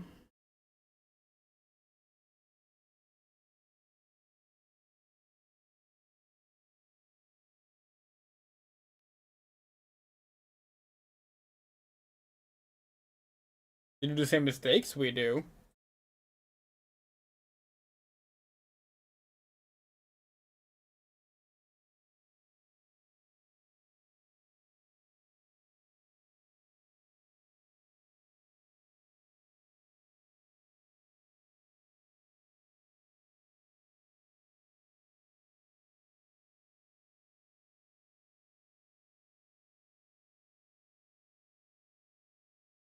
They seem to do exactly what we do.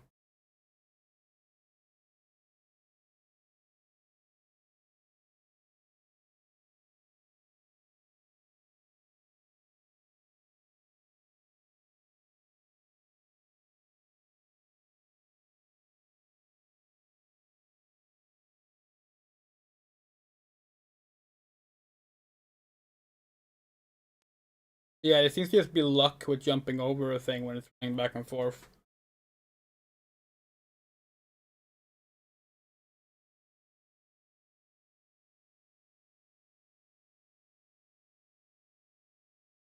And getting as many hits as possible in during the part where it's like sitting down.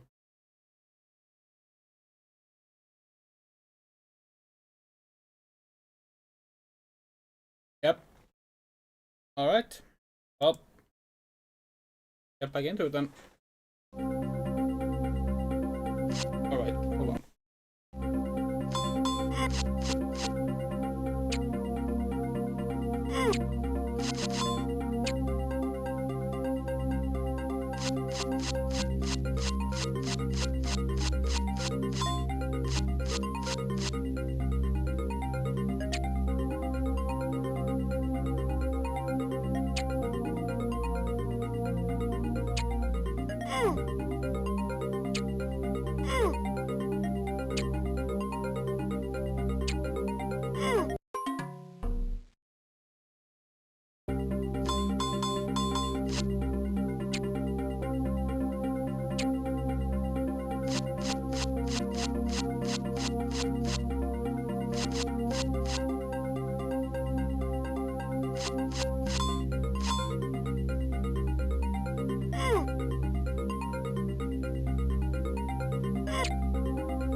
Wait, what did we take damage from? seriously, what did we take damage from? You just take damage from being close to it? That sucks.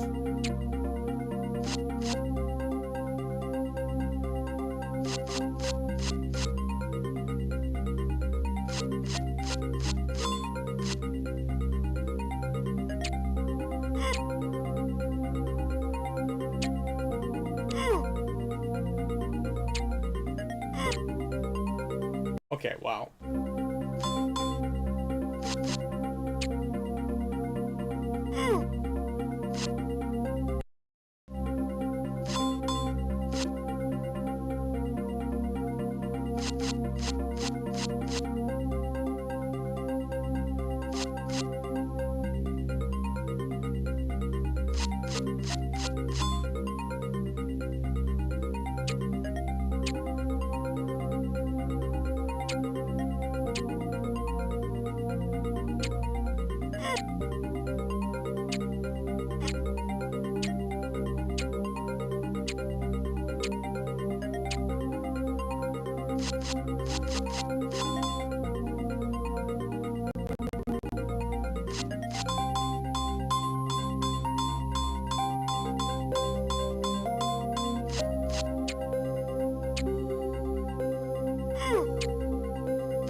Fuck!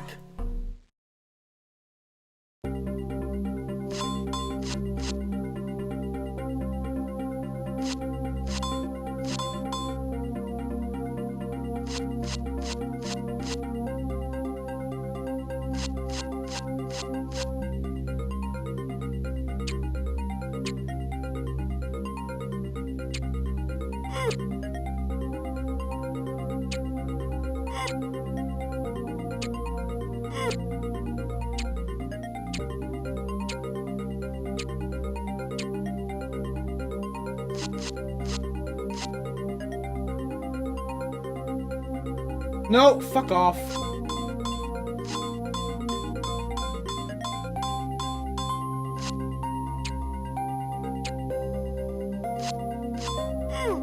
What? How did we get hit there?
Jesus fucking Christ, this boss fight is horrible.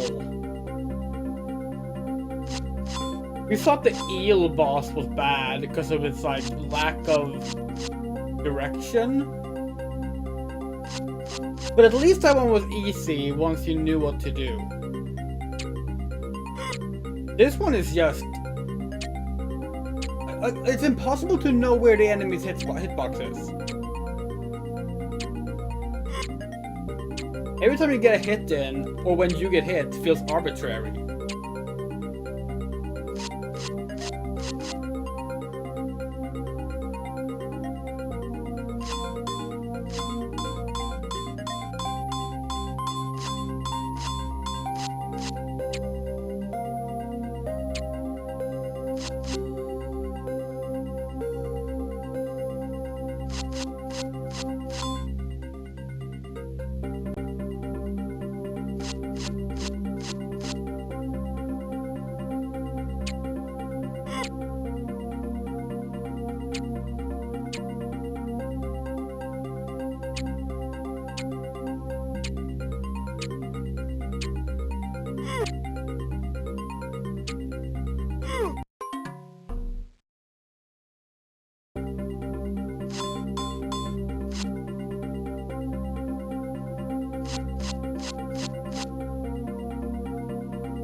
This reminds us of A Sound of Thunder. Remember how a game sabotaged itself in like the end? Like it was actually a perfectly decent little like handheld Dino Crisis clone. And then all of a sudden the game was just like, hey, what if we just did terrible choices? Like the rest of the game. And it soured us so much on it that by the time we were done, we just didn't even care about the game anymore. This is not as bad as that. But it's that same energy. It's like they knew they had to do something difficult because it's the, you know, it's the end game, right? They didn't know how to do it in a way that actually feels worth your time. So like, instead they just did this thing where it's like, yeah, it's hard. That means it's good, right? Final boss should be hard. It's good. Now we're using save states. We are now reduce ourselves to using save states mid boss fight because we're not having fun anymore. In our opinion, that's like the barometer for like whether or not your game has failed. If the player suddenly feels that he should skip parts of your game, you have failed. You know?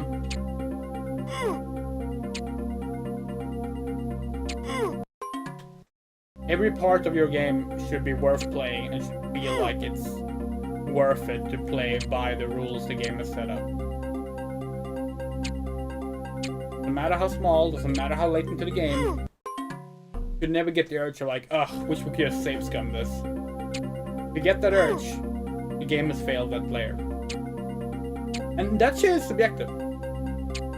Like, not everyone's gonna have that same threshold, but for us personally, that is ultimately this level and the second crystal level have pushed this game from a game that we overall really, really liked to a game that we unfortunately now struggle to have a fondness for.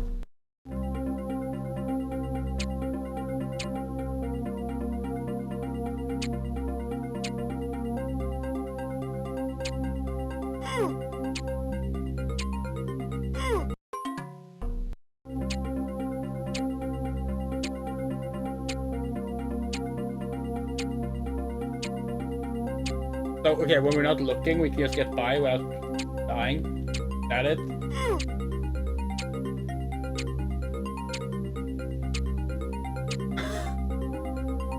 That is amazing. We literally weren't looking at the screen, we were reading our phone. And then we just got by it.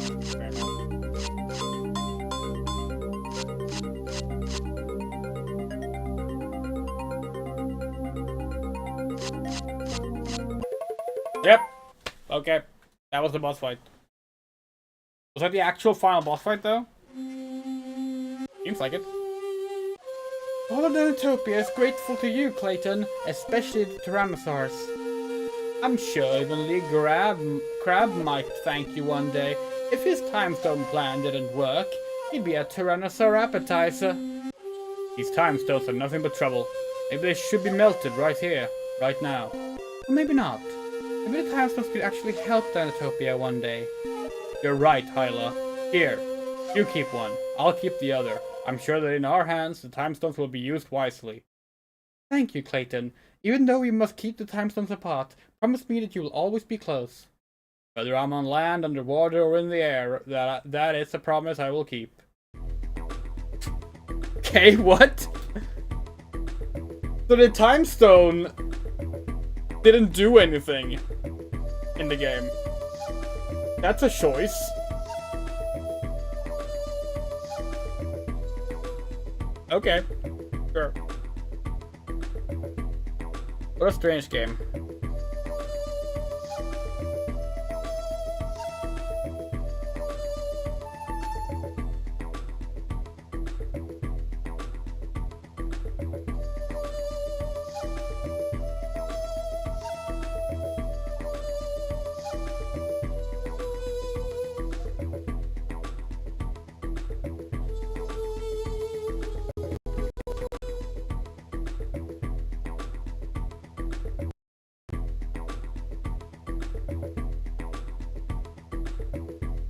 Okay, let's do the review then.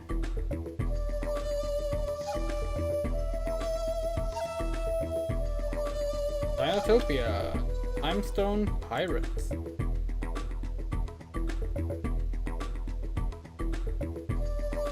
Game Boy Advance, played through Wednesday the 18th. Took, how long did it take?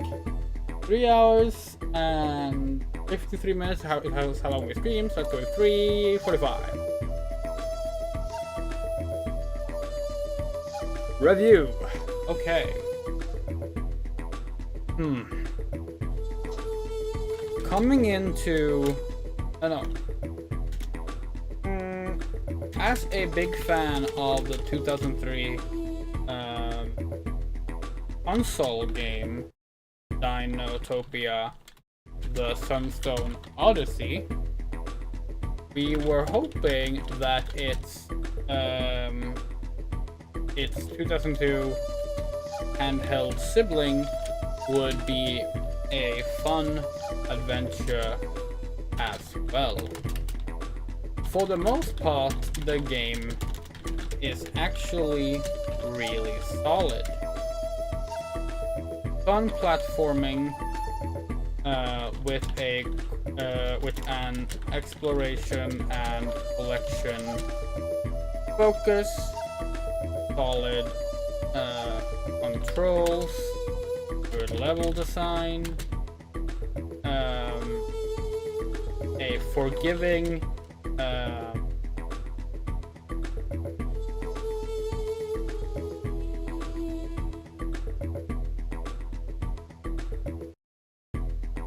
game state, a forgiving game state on death. It's all very much to our liking. However, there are a few things that stand out as strange, questionable, and sometimes outright bad. First off, the game is very odd with how it structures its variety.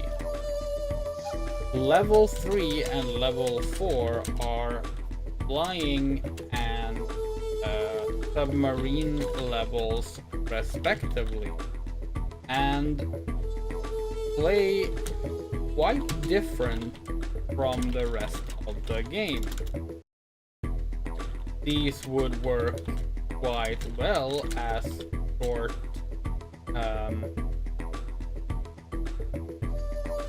what's the word? Short breaks from the platforming level, but instead just sit at the middle of the game and feel out of place as a result. Just all sit at the game feel out of place as a result. The soundtrack is bafflingly dull and lifeless.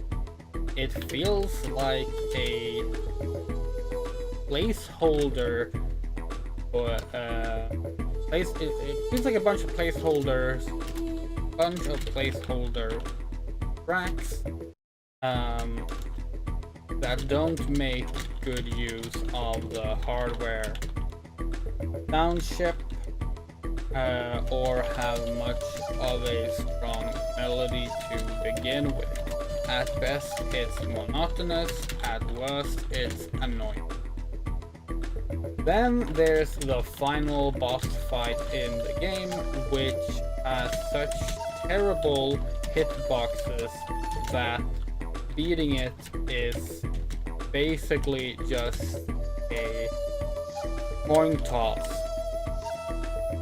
Not joking when we say that our successful dodging of attacks came out of not looking at the screen and just tapping the jump button while looking at our phone.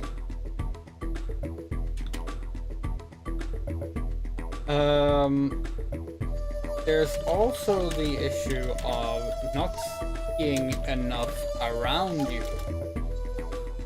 The sprites take up a large portion of the screen, especially in level 5 where you're riding on a Parasaurolophus.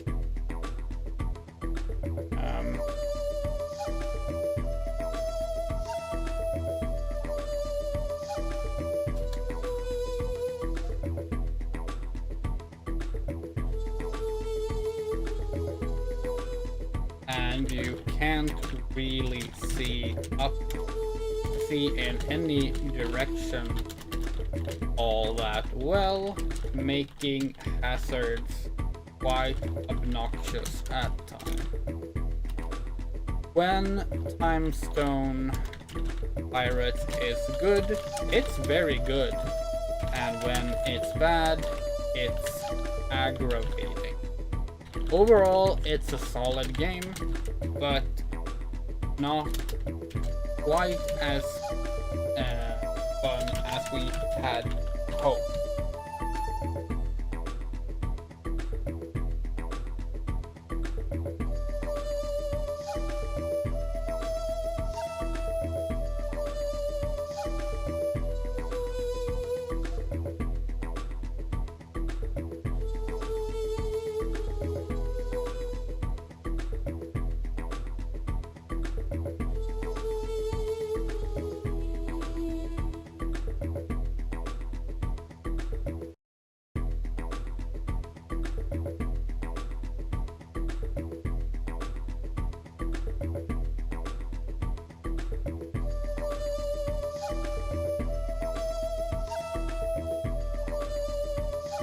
Okay, yeah, I think that's basically the review. We're gonna give it a 7. It's a 7. Create log. Yeah, has some fun stuff in it, be sure.